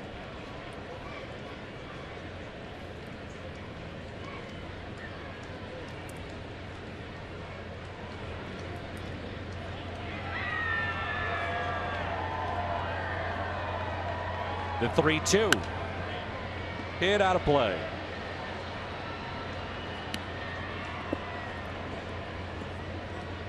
Zobrist, by the way, 9 seasons with Tampa Bay. Then with Oakland, traded over midway through last year with Kansas City. And the general manager of the Kansas City Royals drove from KC to St. Louis to deliver in person his World Series ring when the Cubs were in town. I remember that. Yeah. Very nice. The 3-2 again. And he struck him out. 5 strikeouts. Cervelli gave up on that curveball. Thought it was outside. It was not outside. Nor did it appear high. A look.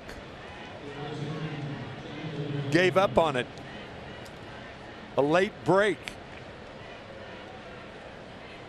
You caught so many years in the big leagues. How careful do you have to be as a catcher when you're at the plate as a hitter about arguing balls and strikes and getting into that war of words with an umpire? Yeah, you know when to back off.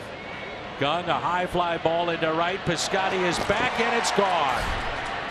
Opposite field home run. He's back in the big leagues. And his first game back, a 2-run homer to make it 3-0 Pittsburgh. Gung had a couple of home runs last year against the Cardinals. He is so powerful on that ball the other way. Gung swinging at the first pitch every time up. You rarely see that when a guy comes off the disabled list. For as long as he was on it, but letting nothing pass, and shows you how strong he can be with that home run the other way on a high fastball. All 3 runs have been scored with 2 outs against the Cardinals tonight. He hit that ball with the power to right field that David Freese has. Yeah. Freese adept at going the other way. Yeah, right. But Scotty runs out of room.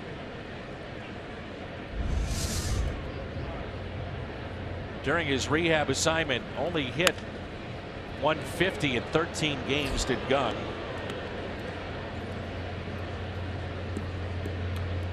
Pirates did have to make a move today to clear a roster spot. Jason Rogers was sent down. Big 2-run homer.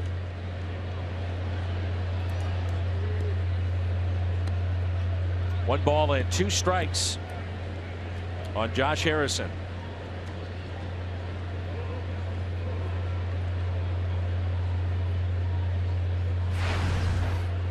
Young is now 2 for 6 against Tyler Lyons. Those 2 hits have been home runs. There's another strikeout. Strikes out the side. That's 6 for Lyons. Jung Ho Gung back in the big leagues. This is the play that cut his season short. Chris Coughlin sliding into him. A horrific left knee injury. 7.5 months of rehab. He's back tonight and making an impact. 2-run opposite field home run. 3-0 Buccos midway through 6.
Pirates in the bottom of the 6th.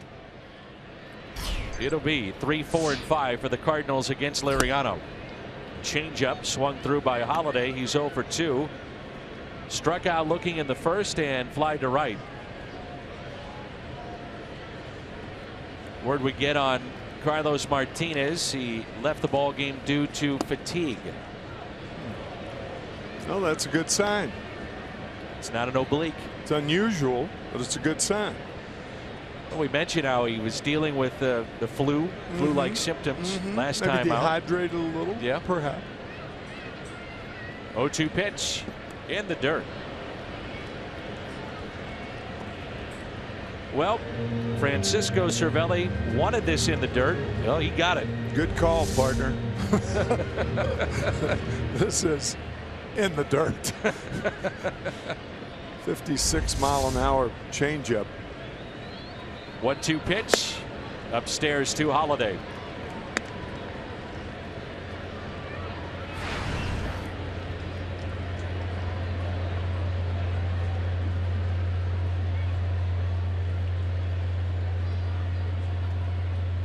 Walk-off base hit 2 nights ago for the Cardinal left fielder.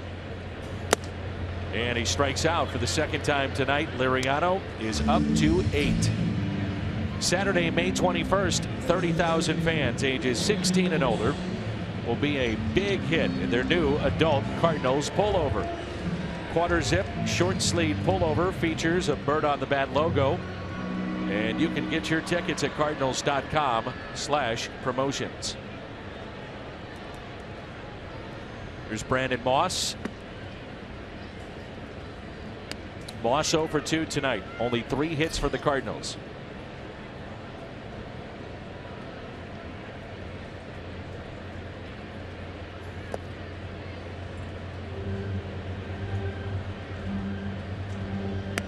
I beg your pardon, 4 hits.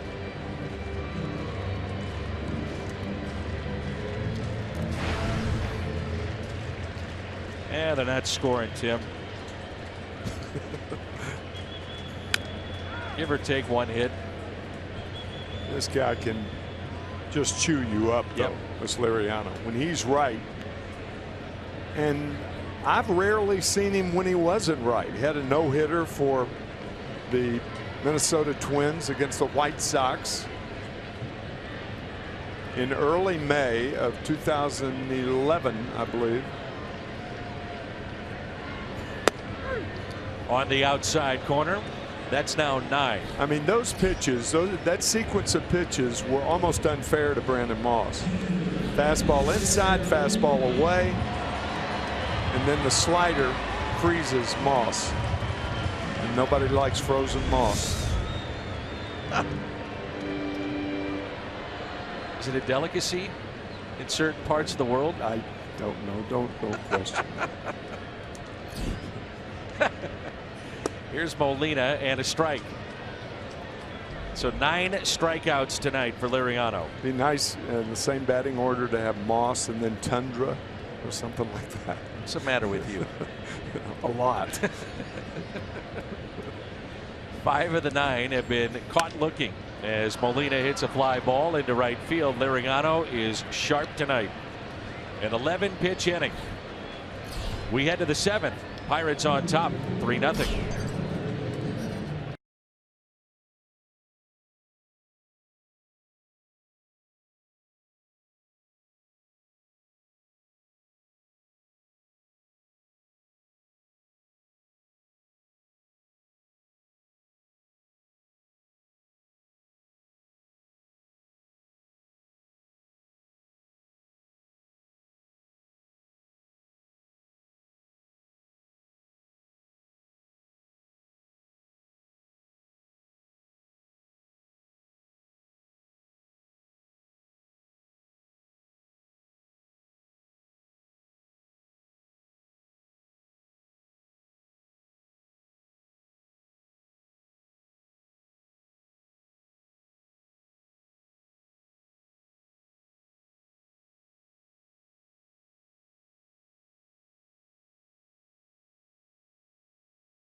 Tyler Lyons has come in relief of Carlos Martinez. Gave up a 2-run homer, but outside of that, he struck out 6. Pitched quite well. And very well. Gung with a home run the other way. That high fastball, boy, he's got power the other way. Look at that guy without his shirt on. I mean, he is powerfully built.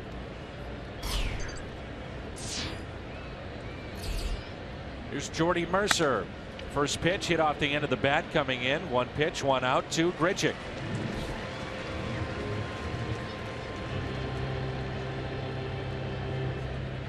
I like the style with which Tyler Lyons works. He works very quickly, gets a sign, throws the ball. You look quick, and what you appear to the opposition is that you're more confident than guys who work slowly.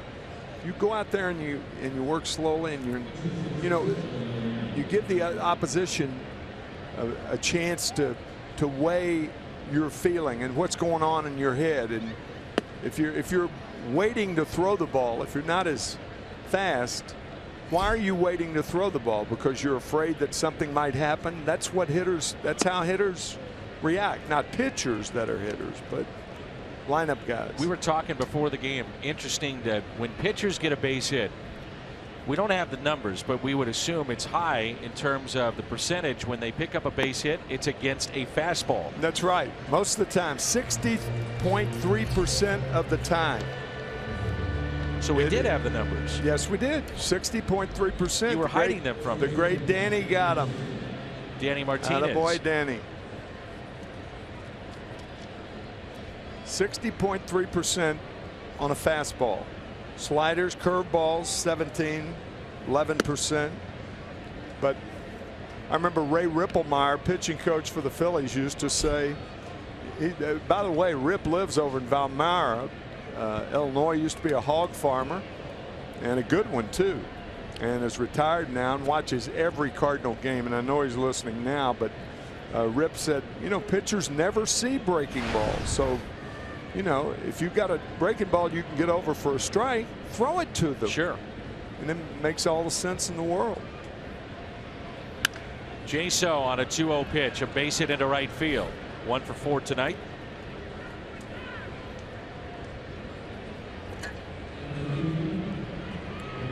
Plaza Tire Fox Tracks this 2-0 pitch, said hit me. Beat the shift.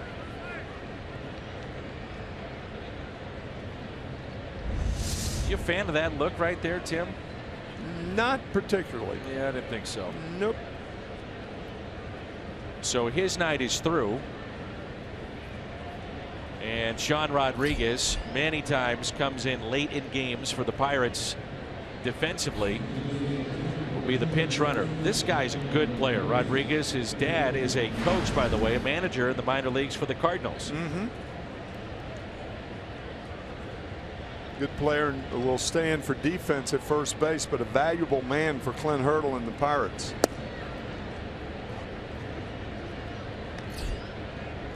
So 2 outs. Here's McCutchen, who is hitless tonight. 3 ground ball outs.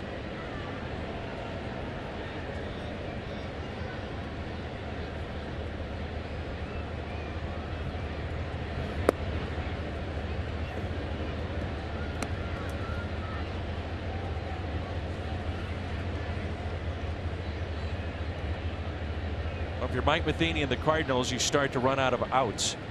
And Martinez's spot, which is now occupied by Lyons, is 4 spots away in the lineup. There's a changeup ripped out to left field. So back-to-back singles with 2 outs. Brings in Gregory Polanco, who's been on base twice.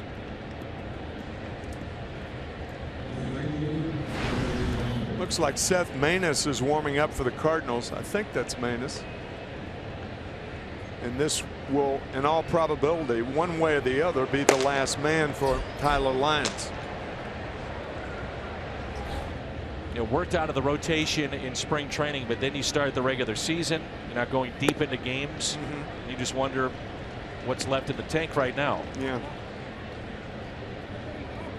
7 strikeouts.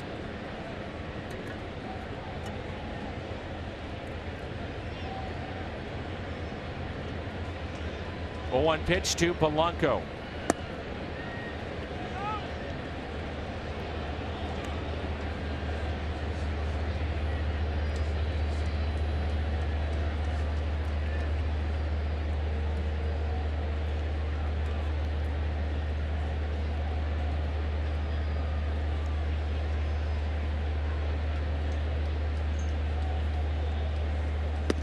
Good pitch. 1-2. 3 curves in a row to Polanco, who singled on a fastball inside his last time up. think you get another curve here. Back him up. Nope. A couple years ago, Lions in relief, 4 2/3, and in that game he struck out 8. He's trying to do that here with 1 strike away from strikeout number 8.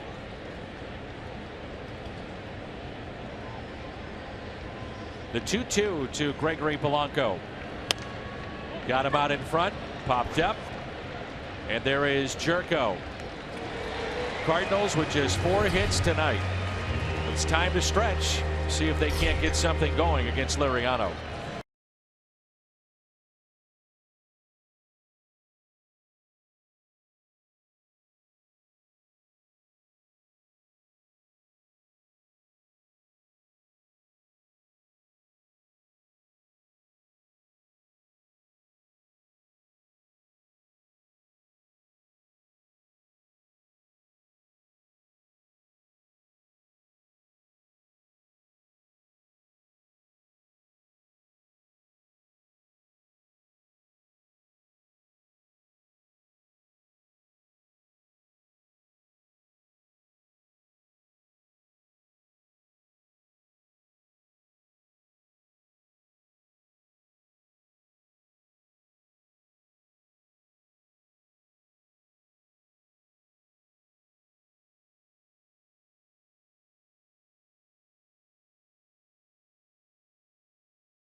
Well, Tim McCarver, what has made Liriano so effective here tonight? About what we were talking about before the game. You know, he's thrown enough strikes to keep the Cardinals honest. 8 strikeouts for Francisco tonight. Shutout through 6. He has been as tough as he's always been. And as we said earlier, I don't know when he wasn't tough, when he was healthy. Yep. We also talked about early in counts, making him work to throw strikes. He's had 16 of 23 first pitch strikes. He kind of goes against you when he thinks you're thinking the other way. He's smart, knows what he's doing. Grichuk has 1 of 4 base hits tonight for the Cardinals. Beat the shift. They've got the shift on right now. This is our Gateway Honda home run inning. Cardinals hit a home run. The Gateway Honda dealers donate $1,000 to the Make-A-Wish Foundation. If you're going to swing, make sure the pitch is inside and above the knees. See, that's the thing about Grichuk. You know, you've got to zero in hitting counts, swing at balls that are in your count. Otherwise, take the walk. You're down by 3, 2-0. Now it's 2-2. 4 straight balls. 2-0. Swings at a pitch and down around the ankles. Same pitch the second. You know, it's that you've got to discipline yourself if you're going to be a good major league hitter. That's all there is to it. The 2-2 inside with the fastball. Liriano has walked 1 tonight. That was Jerko back in the second.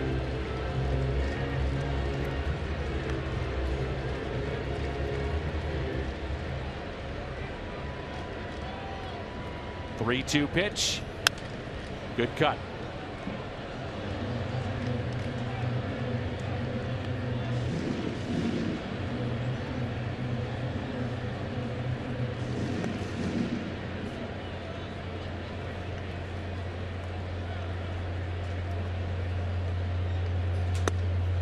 And it's a leadoff walk.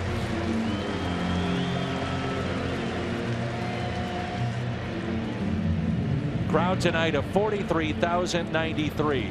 43093. And they start to stretch out in the Pittsburgh bullpen following the leadoff walk to Grichuk. Jerko has walked and struck out.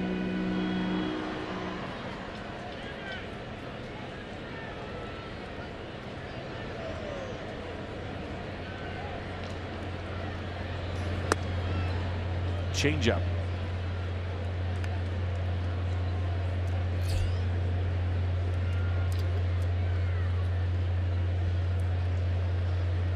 All three pitches have been working tonight. Good fastball, changeup, slider.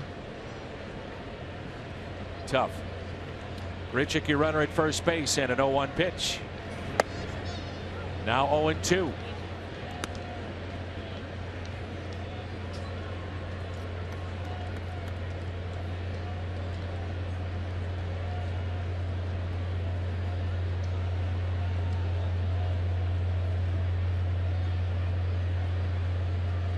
Trying to pick up strikeout number 10. And Jerko lifts a fly ball high in the air out to right. Polanco backs up a step or two, makes the catch. That's out number 1. BJC Healthcare difference maker Aledmys Diaz. It's not only the fact that he's putting the ball in play with authority, but the lack of strikeouts. Nolan Arenado, Daniel Murphy on this list. Last Cardinal, by the way, to go through an entire season and a rookie with more extra base hits than strikeouts, Red Schoendienst. Did that back in 1945. That's a good one. There's a diving stop by Gunn and save at second base.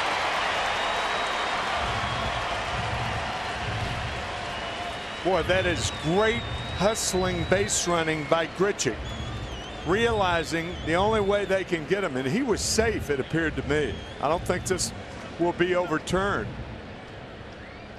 but it's tough when you're going as badly as Grichuk has been going and really busting it into second base to beat the throw. Safe.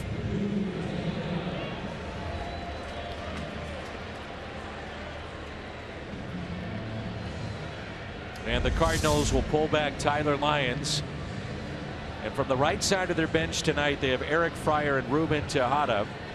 Left side, Hazelbaker, Wong, and Adams. So with Liriano still in this game, you're looking at right-handed batters. And Mike Matheny goes with Ruben Tejada. And that play with Grichuk running hard into second base and really busting it down there, that brings the potential tying run up. And there's Neftali Feliz on his return to Busch Stadium last year, 5 years ago, or maybe in 2012 when Texas returned, I believe, perhaps. But he does not have kind thoughts about this ballpark.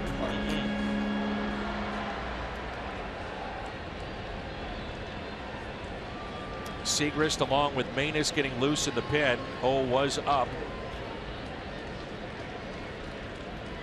And now Ruben Tejada, 1 out, 2 on.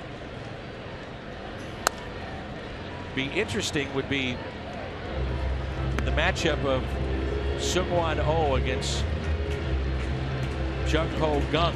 Those two faced each other in Korea. In the Korean League, right? Yeah. And Gung did have a home run against him. He was 4 for 13. That might be the only time that Mike Matheny would know of any matchup against his right-hander in the bullpen. That gets away. Grichuk rounding third. He'll try to score. Play at the plate. Safe.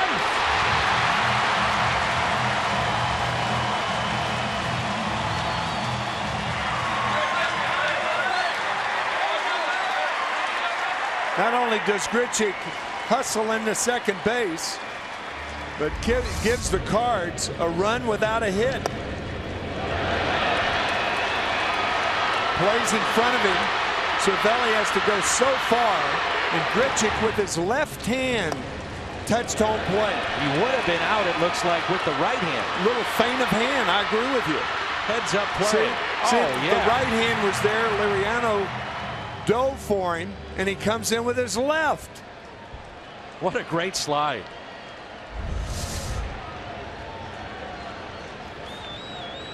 Runner at third, one out. 1 ball, 1 strike. 1-2 the count. Have to get this run home one way or another.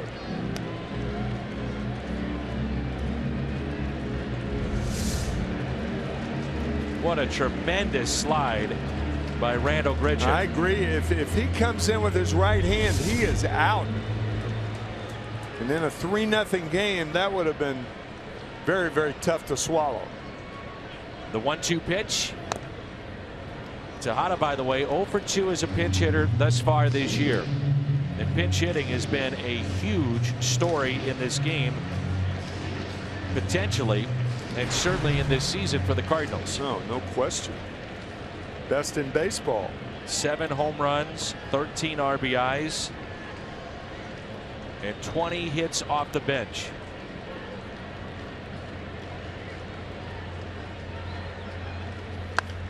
Tejada, high fly ball into left center. That'll stay in the ballpark, plenty deep for the run to score, and the cuts a lead at 3-2. Boy, Dan, he just missed that pitch. That ball down and in. He got the run home, and he'll be congratulated. But Tejada, I'll guarantee you what's running through his mind right now. He's shaking hands and knowing that he could very easily have hit that ball out. The ball down and in. Good job to get the run home, but Tejada wanted more.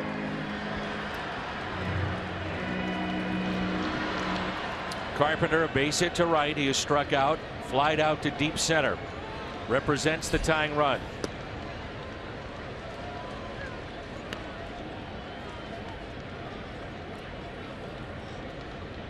Pitch count at 96 for Francisco Liriano.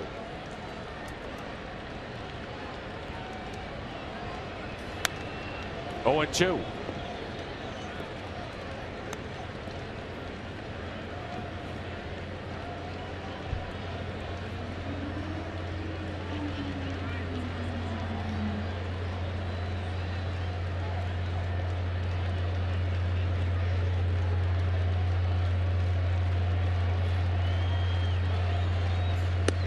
And a strikeout of Carpenter, number 10 on the night.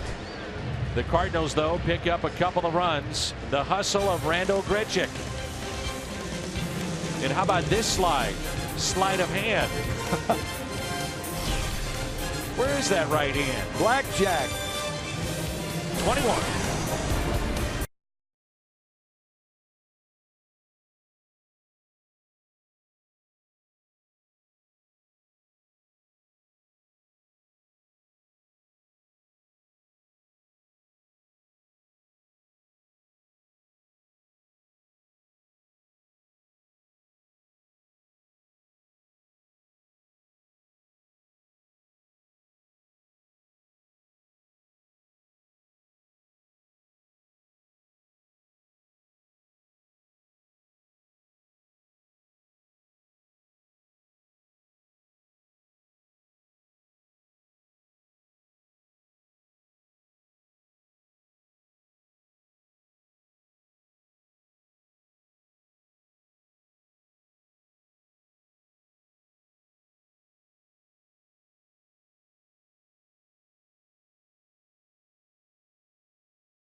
Carlos Stanton.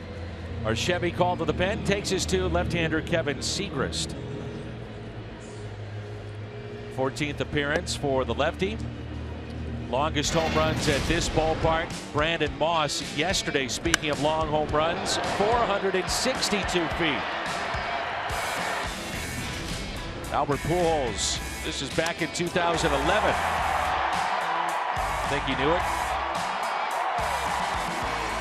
The longest, though, belonged to the Cardinals left fielder, Matt Holliday. This is against Ryan Dempster. I think it was in Big Mac land. Yep. Against his former team back in 2012.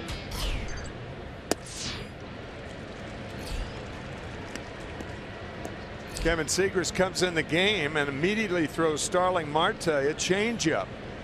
That has been a huge pitch for Kevin this year.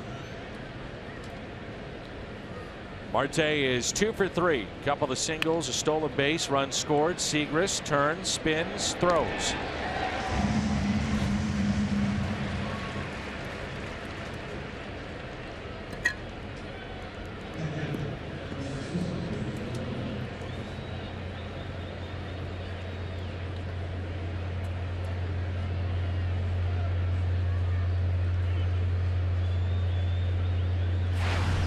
Here's Francisco Cervelli.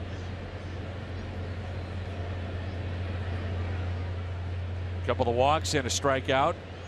Well, you start to think ahead now if you're Clint Hurdle. Right around 100 pitches with Liriano. Does he go to his bullpen for the 8th and the 9th? Tony Watson, a tough lefty, is getting loose in the pen. He's as tough as Liriano in a different way.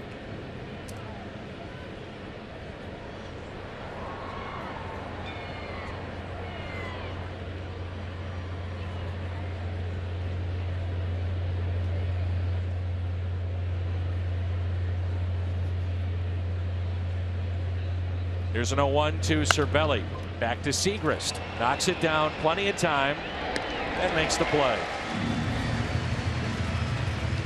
Hit a home run with the Hilton St. Louis at the ballpark and the St. Louis Union Station Hotel. Choose one of our Cardinal baseball packages. Score for your team.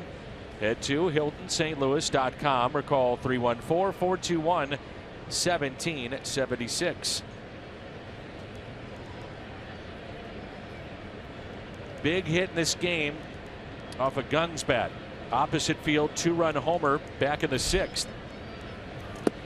What a job, by the way.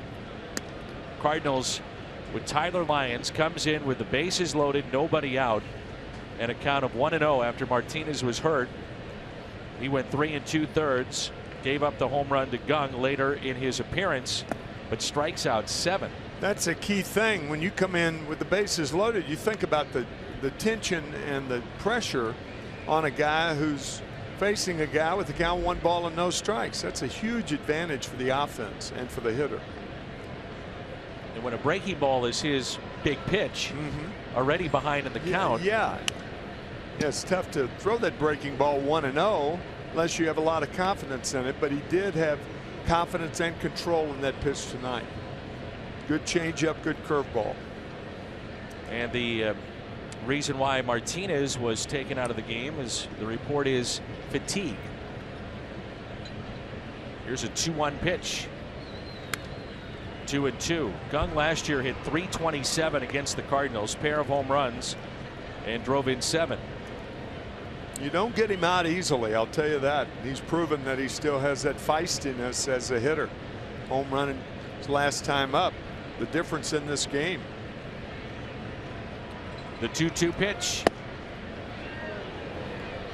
Looking ahead to the bottom of this inning, the Cardinals have Piscotty, Holliday, and Moss.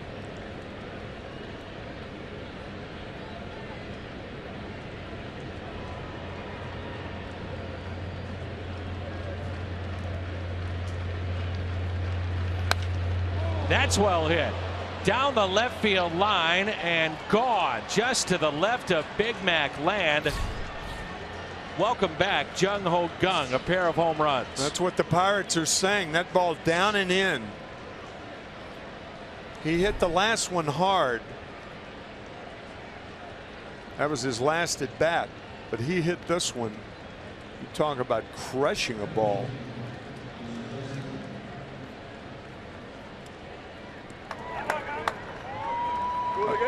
Dave Kingman, they used to be Kong blasts. So there was a precedent to a Kong blast. Whew. Man. He was in the top 4 a year ago for Rookie of the Year. Eventually went to Chris Bryant.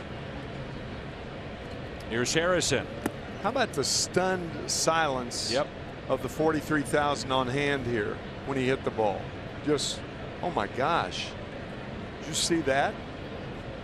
There was a lot of people turning to their left and right asking that question. Here's a 1-1. This home run is hit off a pitcher that does not give up many at all. No. Oof.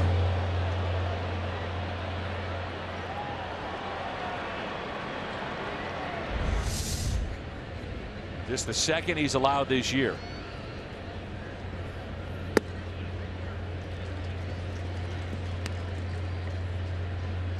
Second time in his young career here in the United States that Gung has had a multi-home run game. The other was against San Francisco a year ago. So 2 outs, nobody on, and a 2-2 pitch.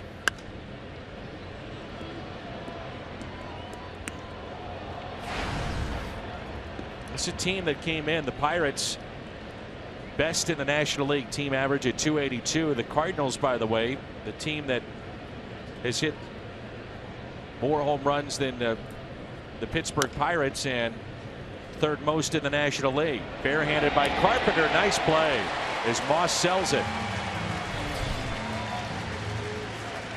The home run by Gung is second of the night. By the way, the Pirates may take a look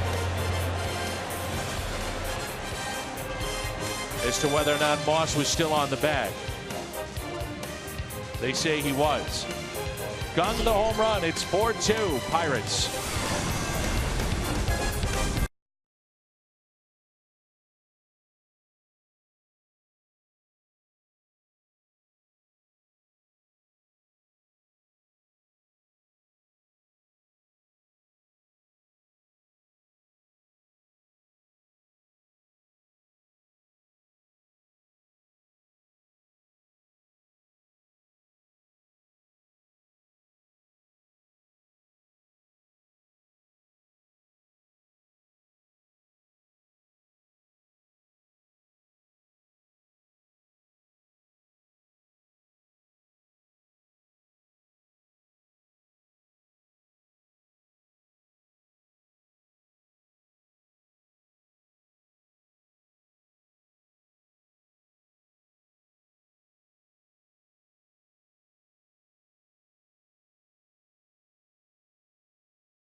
St. Louis Cardinals baseball on Fox Sports Midwest is brought to you by Bud Light.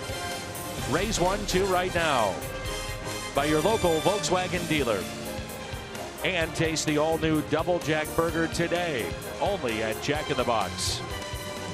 Jim Hayes, Tim McCarver, Dan McLaughlin with you. And it's a 4-2 Pirates lead. Here's Steven Piscotty. Liriano out of the game after striking out 10. And it brings in Archevi, called to the pen. Tony Watson And as Tim mentioned, this guy is as tough as Liriano. As tough as Liriano, does it in a different way. Mostly fastball, spotting it inside outside to both left and right handers. Normally you will not bring in a left-handed pitcher for a left-handed pitcher late in the game in a close game. But Watson is that good against right-handers or left-handers. So an unusual move by Clint Hurdle, but with Watson it's not that unusual. Piscotty pops it up. He would be their version of Kevin Segrist, where Cardinals will use him against lefties or righties. That's a good line. But this guy has been really tough in his career against the Cardinals. This is his 42nd appearance against St. Louis. The Cardinals hit .197 against him, and he owns a 1.25 ERA.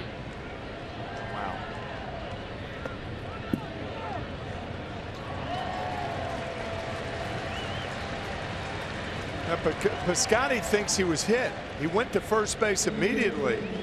I'm not sure if Mike Estabrook called that a ball, or is he waving him back? Initially, I thought Mike Estabrook was asking whether or not he swung. Yeah, he did ask that initially. And the replay shows he was hit on the back foot. But if he swung at the ball and then hit, it's a strike. Right. So if he didn't go around, he should be on first base.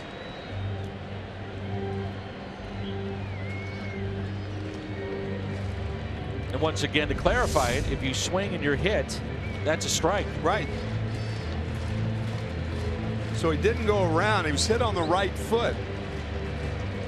So if he checked his swing, it's just simply a batter hit by a pitch. But if he went through and the first base umpire's already said he didn't go around, so he was hit by a pitch and belongs at first. Umpires will take a look at this. This should be very quick to confirm that he was hit by the pitch. Clearly he was. And I think Clint Hurdle is going to say, look, we're fine with him being hit by the pitch. We got it. But we appealed to see if he did swing. Yeah, but they've already appealed. Home plate umpire appealed the first play. He said no, he didn't go around. So that should put Piscotty at first base. Yep.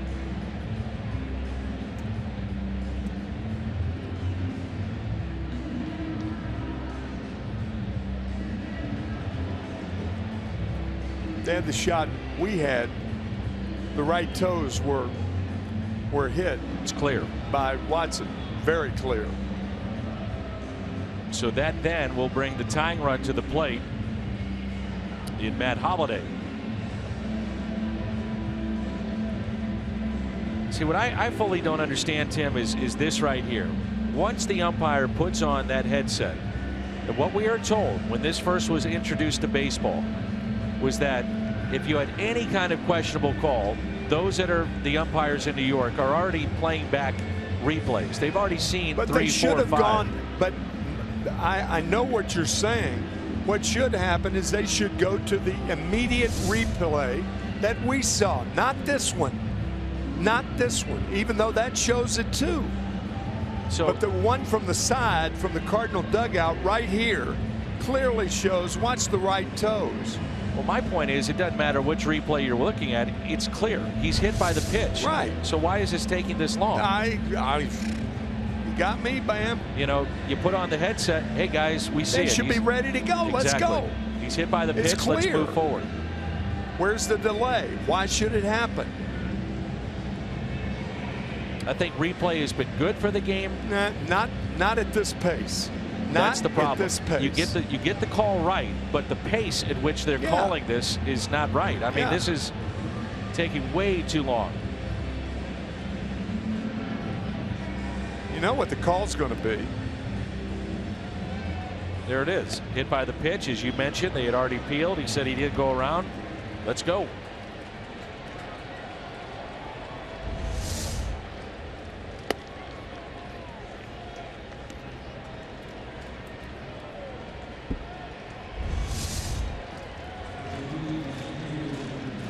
So the call stands, and now the tying run comes to the plate. It's Holliday, who is 0 for 3. 2 strikeouts, his flied out to right.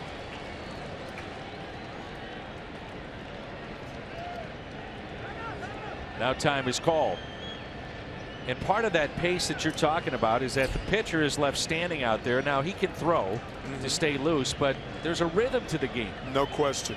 No question. A very, very good point, too. Vicious cut there by Holiday. Strike 1.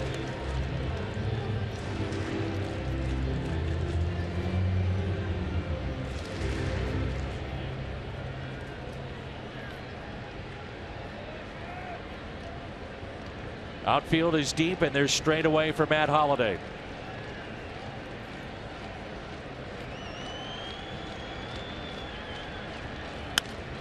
Oh, 2. This is the no doubles defense employed by the Pirates now that we were talking about when talking about David Freese back in the 4th inning. That's about where Cruz was situated Just that about. famous night. Yep. Which means that a ball cannot land. What is a ball cannot land between you and the fence. So if you think you're not deep enough, take a step or 2 back. Watson, by the way, has allowed 3 home runs this year. Tied for most among their relievers with Ryan Vogelsong, who is their long man.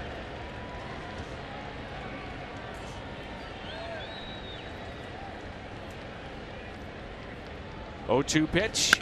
Holiday, a base hit into right field. Piscotty to second. And he'll stop there. Polanco, a very strong arm. So the first 2 have reached. And Brandon Moss. With 1 out, you go to 3rd. With no outs, you're trailing by 2, not 1. So you almost have to stop at second base, as there's going to be a pinch runner. And it's Colton Wong, I believe, for Matt Holliday. Ray Searage out to visit. It's a dicey thing, Dan, with nobody out. I mean, you know, you certainly don't want to make the first out at 3rd base. So I think you err on the side of caution with Piscotty right there. I think. And you take into account Polanco. Yeah, absolutely. Absolutely. You take into account the ball was hit hard. You're trailing by 2, not 1. And I think either way, when Stevens trying to make his mind up, he did and said, nah, it's not worth it.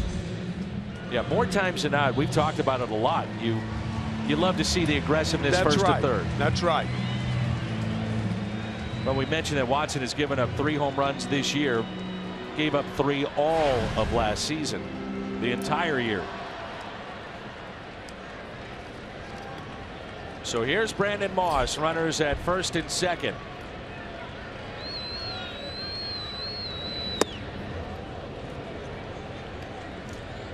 Tough matchup here for Moss, who is over 3 tonight. Pair of strikeouts and also grounded out. Well, guys can't bunt when they get to the big league, so you might as well allow him to swing. Why put him in the hole? 0-2. This Pirates bullpen a year ago, the best in baseball in terms of ERA, 2.64. They allowed the fewest home runs of any bullpen. Different story, though, here in 2016. Carves up Moss.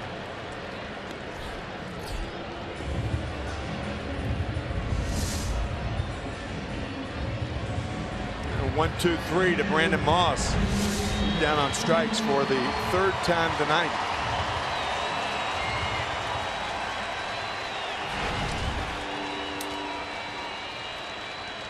Molina, base hit back in the 2nd inning. Walked in the 7th.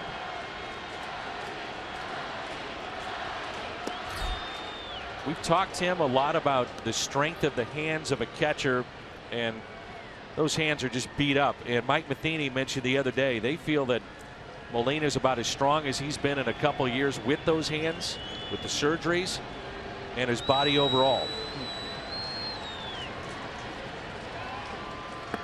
Inside, 1 ball, 1 strike. I'll tell you a good play in this situation. It's a hit and run, the old Don Zimmer play. But you got to get into a favorable count. If the next pitch is a ball, it would be daring. I agree. But to me, the right play. Guy who could put the ball in play. It's probably going to be on the ground anyway. Certainly the right guy to do it. Could serve it into right, great back control. Yeah, and people, the reason there's daring do in this play is because there are runners on at first and second, not just first base.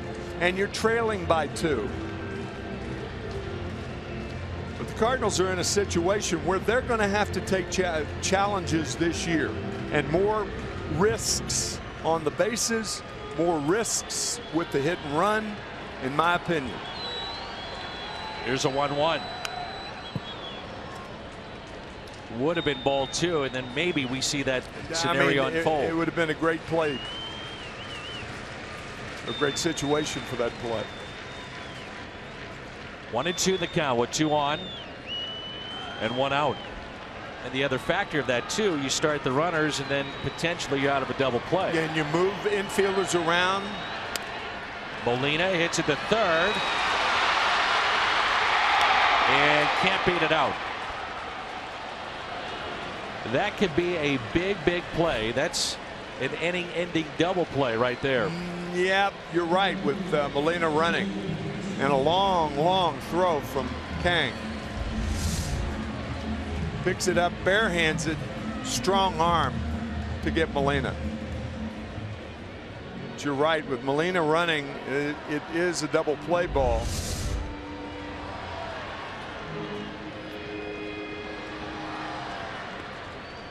Well, Rando Grichuk made something happen with his legs in what has been a frustrating year for him. This could be big if he can come through. Popped up and out of play. Scored on a wild pitch after he walked in the 7th inning. First run of the night, then Tejada on a sac fly drove in Aledmys Diaz. With the speed of Wong, as deep as the outfield is, base hit could tie this game.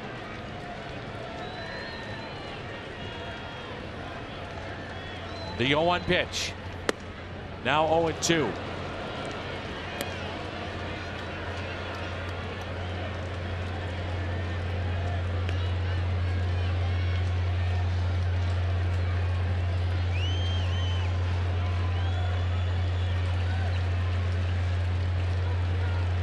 The next to Grichuk. Ooh.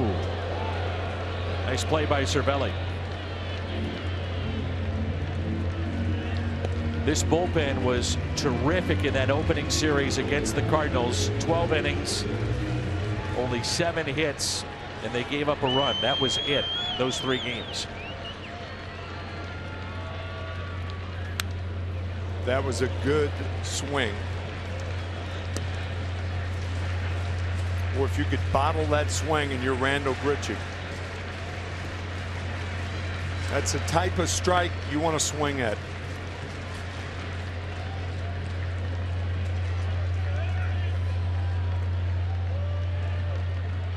The 1-2 pitch to the Cardinals center fielder.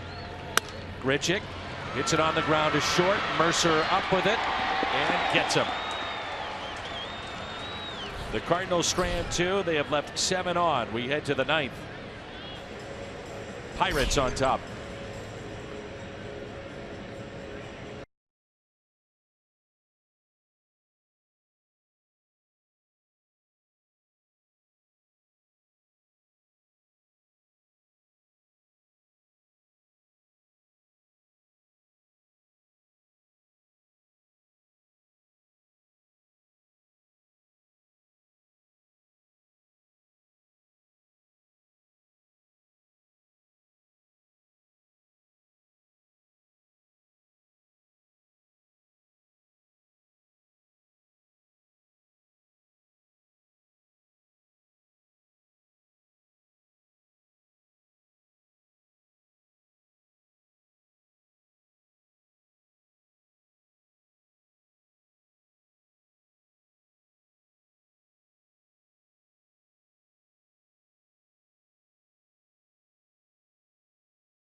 He called to the pen. Seth Maness is into the ball game, and the Cardinals were trying to avoid some of those high leverage situations for a little bit to get Maness right and get that sinker back to where it has been the last 2 to 3 years. Well, you know, after watching the travails of Maness this year, to see why the ball is staying up. Now, that pitch right there, he did not lead with his elbow. But when a sinker baller is up in the strike zone, it means he leads with his elbow and pushes the ball high. Cardinal fans used to seeing Seth Maness throwing that type of pitch where his elbow is not involved. And that way you keep the ball down. One thing, if you see the elbow coming through first, it's bad for Maness. It's not bad for Trevor Rosenthal, for instance. Sometimes his changeup, he'll do that, lead with the elbow. That's a totally different pitch. There's Jordy Mercer. Matt Joyce is on deck. And a fly ball lifted into right. And the catch is made.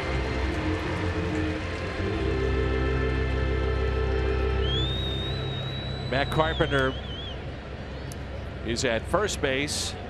Brandon Moss takes over at left. Wong stays in the game at second base. And Jed Jerko shifts over to third. There you go.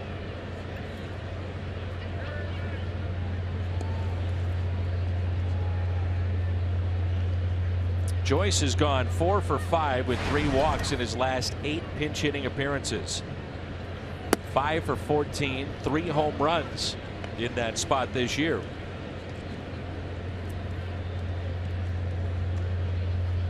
The 8 RBIs he has, the most in baseball by a pinch hitter.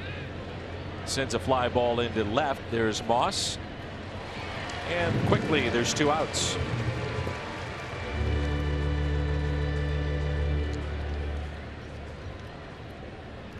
Get to the back end of games and Pittsburgh has a lead. You start thinking of Mark Melancon, who was one of the top closers in the game. Yeah, he'll be in the game in the bottom of the 9th inning.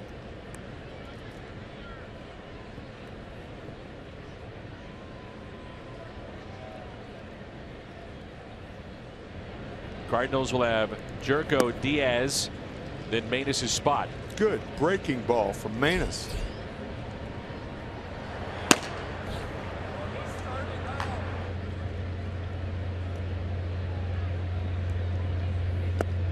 There it is again. Another one.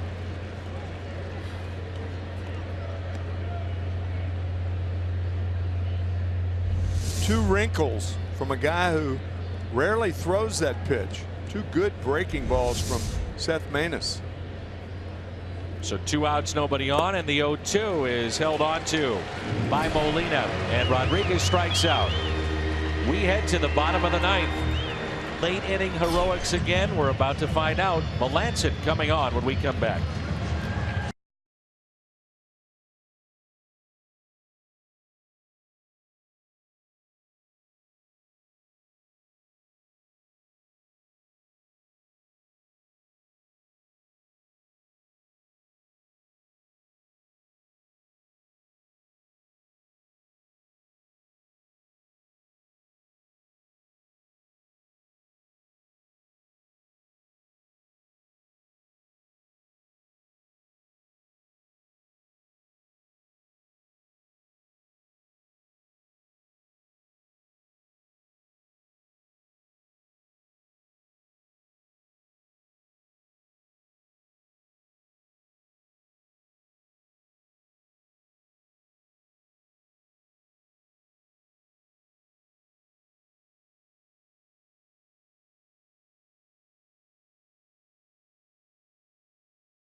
The Blues and the Dallas Stars. And game number 5 is tomorrow afternoon. Following Cardinals baseball, we will have coverage of game 5. The Blues and the Stars and our post-game show coming up after Cardinals baseball tomorrow. Mark Melancon is into the ball game for the Pittsburgh Pirates. And a year ago, he had 51 saves, which led baseball. And against the Cardinals, he's 12 of 13 in his career in save opportunities. This is our Chevy call to the pen. Got an unusual delivery, and that's part of Mark Melancon's success. Formerly with the Yankees, came to Pittsburgh and almost rediscovered himself, Dan. I mean, this guy much more effective pitcher for the Pirates than he was with the Yankees. And that's obviously why the Yankees let him go. Joel Hanrahan was part of the deal that he was involved with. They thought, all right, this could be the closer for that team at that time. And Brock Holt was also part of the deal, and Brock Holt turns into an all-star. Yeah, with Boston. It's Locke and Wainwright tomorrow, so the Cardinals facing another lefty. And here we go. Jed Jerko will lead it off, followed by Aledmys Diaz, and then a pinch hitter. Liriano, 7 innings, the starter for the Pirates. 5 hits, 2 runs, struck out 10. Watson, a scoreless 8th. And now Melancon. Excuse me, Dan.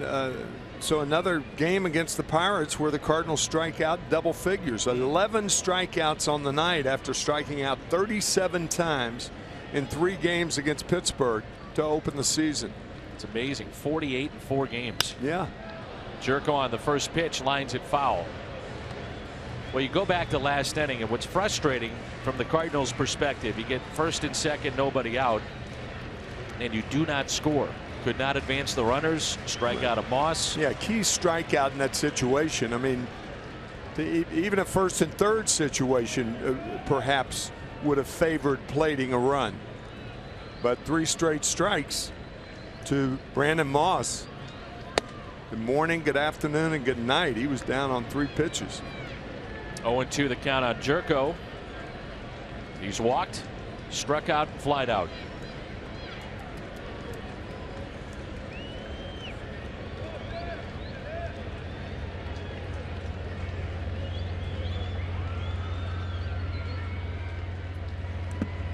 Check swing, he did go, and that is strikeout number 12. Jed Jerko is asking home plate umpire to check it first. Once he makes the call, there's no checking with the guy at first base. This copyrighted telecast is presented by the authority of the Cardinals. It may not be reproduced or retransmitted in any form, and the accounts and descriptions of this game may not be disseminated without the express written consent of the St. Louis Cardinals. I know you've told me, or at least you've hinted at it, that it seems like, and I've heard you on games when I wasn't involved, saying that it always seems like it's 1-2 or 0-2 against Cardinal hitters at times. They have a very difficult time batting with the count in favor of them and not the pitcher. 1-0 to Diaz. 1 ball, 1 strike. And the games that they've won on this homestand, I mean, it's never easy. But tough game to play, man. But no question. Boy, does it feel like they've grinded through at bats just to get something going. Just 6 hits tonight.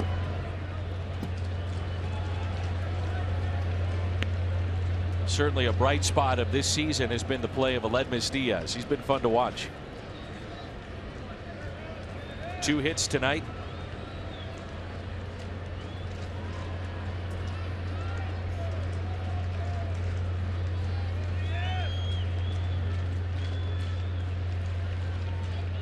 And a 2-1 pitch.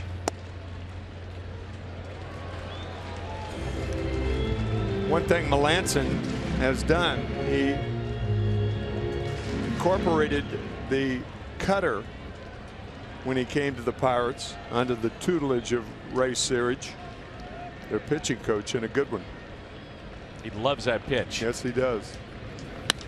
Diaz hits it off the end of the bat into left center field. That ball is down. One hops off the wall. A lead miss. Diaz, a 3-hit night. It's another extra base hit, and once again the tying run will come to the plate, and this time in the form of Jeremy Hazelbaker, who has 2 pinch hit home runs this year. And that's the one thing that we've talked about off camera and off mic throughout the year is the carry on Diaz's ball. You don't think it's going as far as it does. Tim, I said it was off the end of the bat. And then you look up and the ball's bouncing right against the fence. I didn't think that ball had a chance. No. As a matter of fact, I thought Marte might have a play on it. I did too. It didn't sound right. Almost sounded like he broke his bat when he hit it.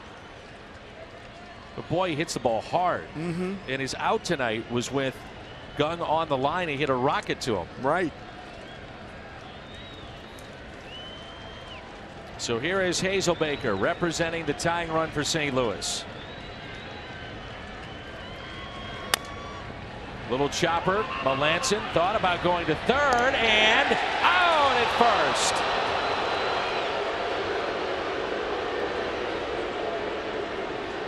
Melanson, no one was at the bag at third. Yeah, because Kung had come in to make the play. A much easier play with him going toward first base. But Melanson fielded the ball. Oh boy, that's close. I think he was out though. Yes. You know, that's a funny play that George Kissel used to talk about that play all the time. If you're at second base in the 9th inning and there's one out, get the pitcher involved. One hopper back to him. A lot of times you'd say make the ball go through. Get him involved in a play because you're down by 2 anyway. So your run by getting the pitcher involved may cause more havoc than it would if you allow him to look you back and go to first base. Interesting. Just keep that in mind somewhere down the line. Almost worked there. Yeah. If Kung holds his position, it would have worked. It would have been the right play. Strike 1 on Matt Carpenter. The final hope for St. Louis. Fly to deep center field, struck out twice, and also singled to right field. The Cardinals came in first in baseball with runners in scoring position, hitting over 300.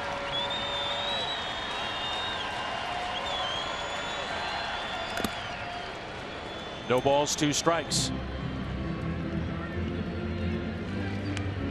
Thing that makes that cutter such a dangerous pitch to a guy like Carpenter is it's cutting in on, and if Melanson makes a mistake against a guy like Carpenter, he can take you deep because of the cutting action of that fastball.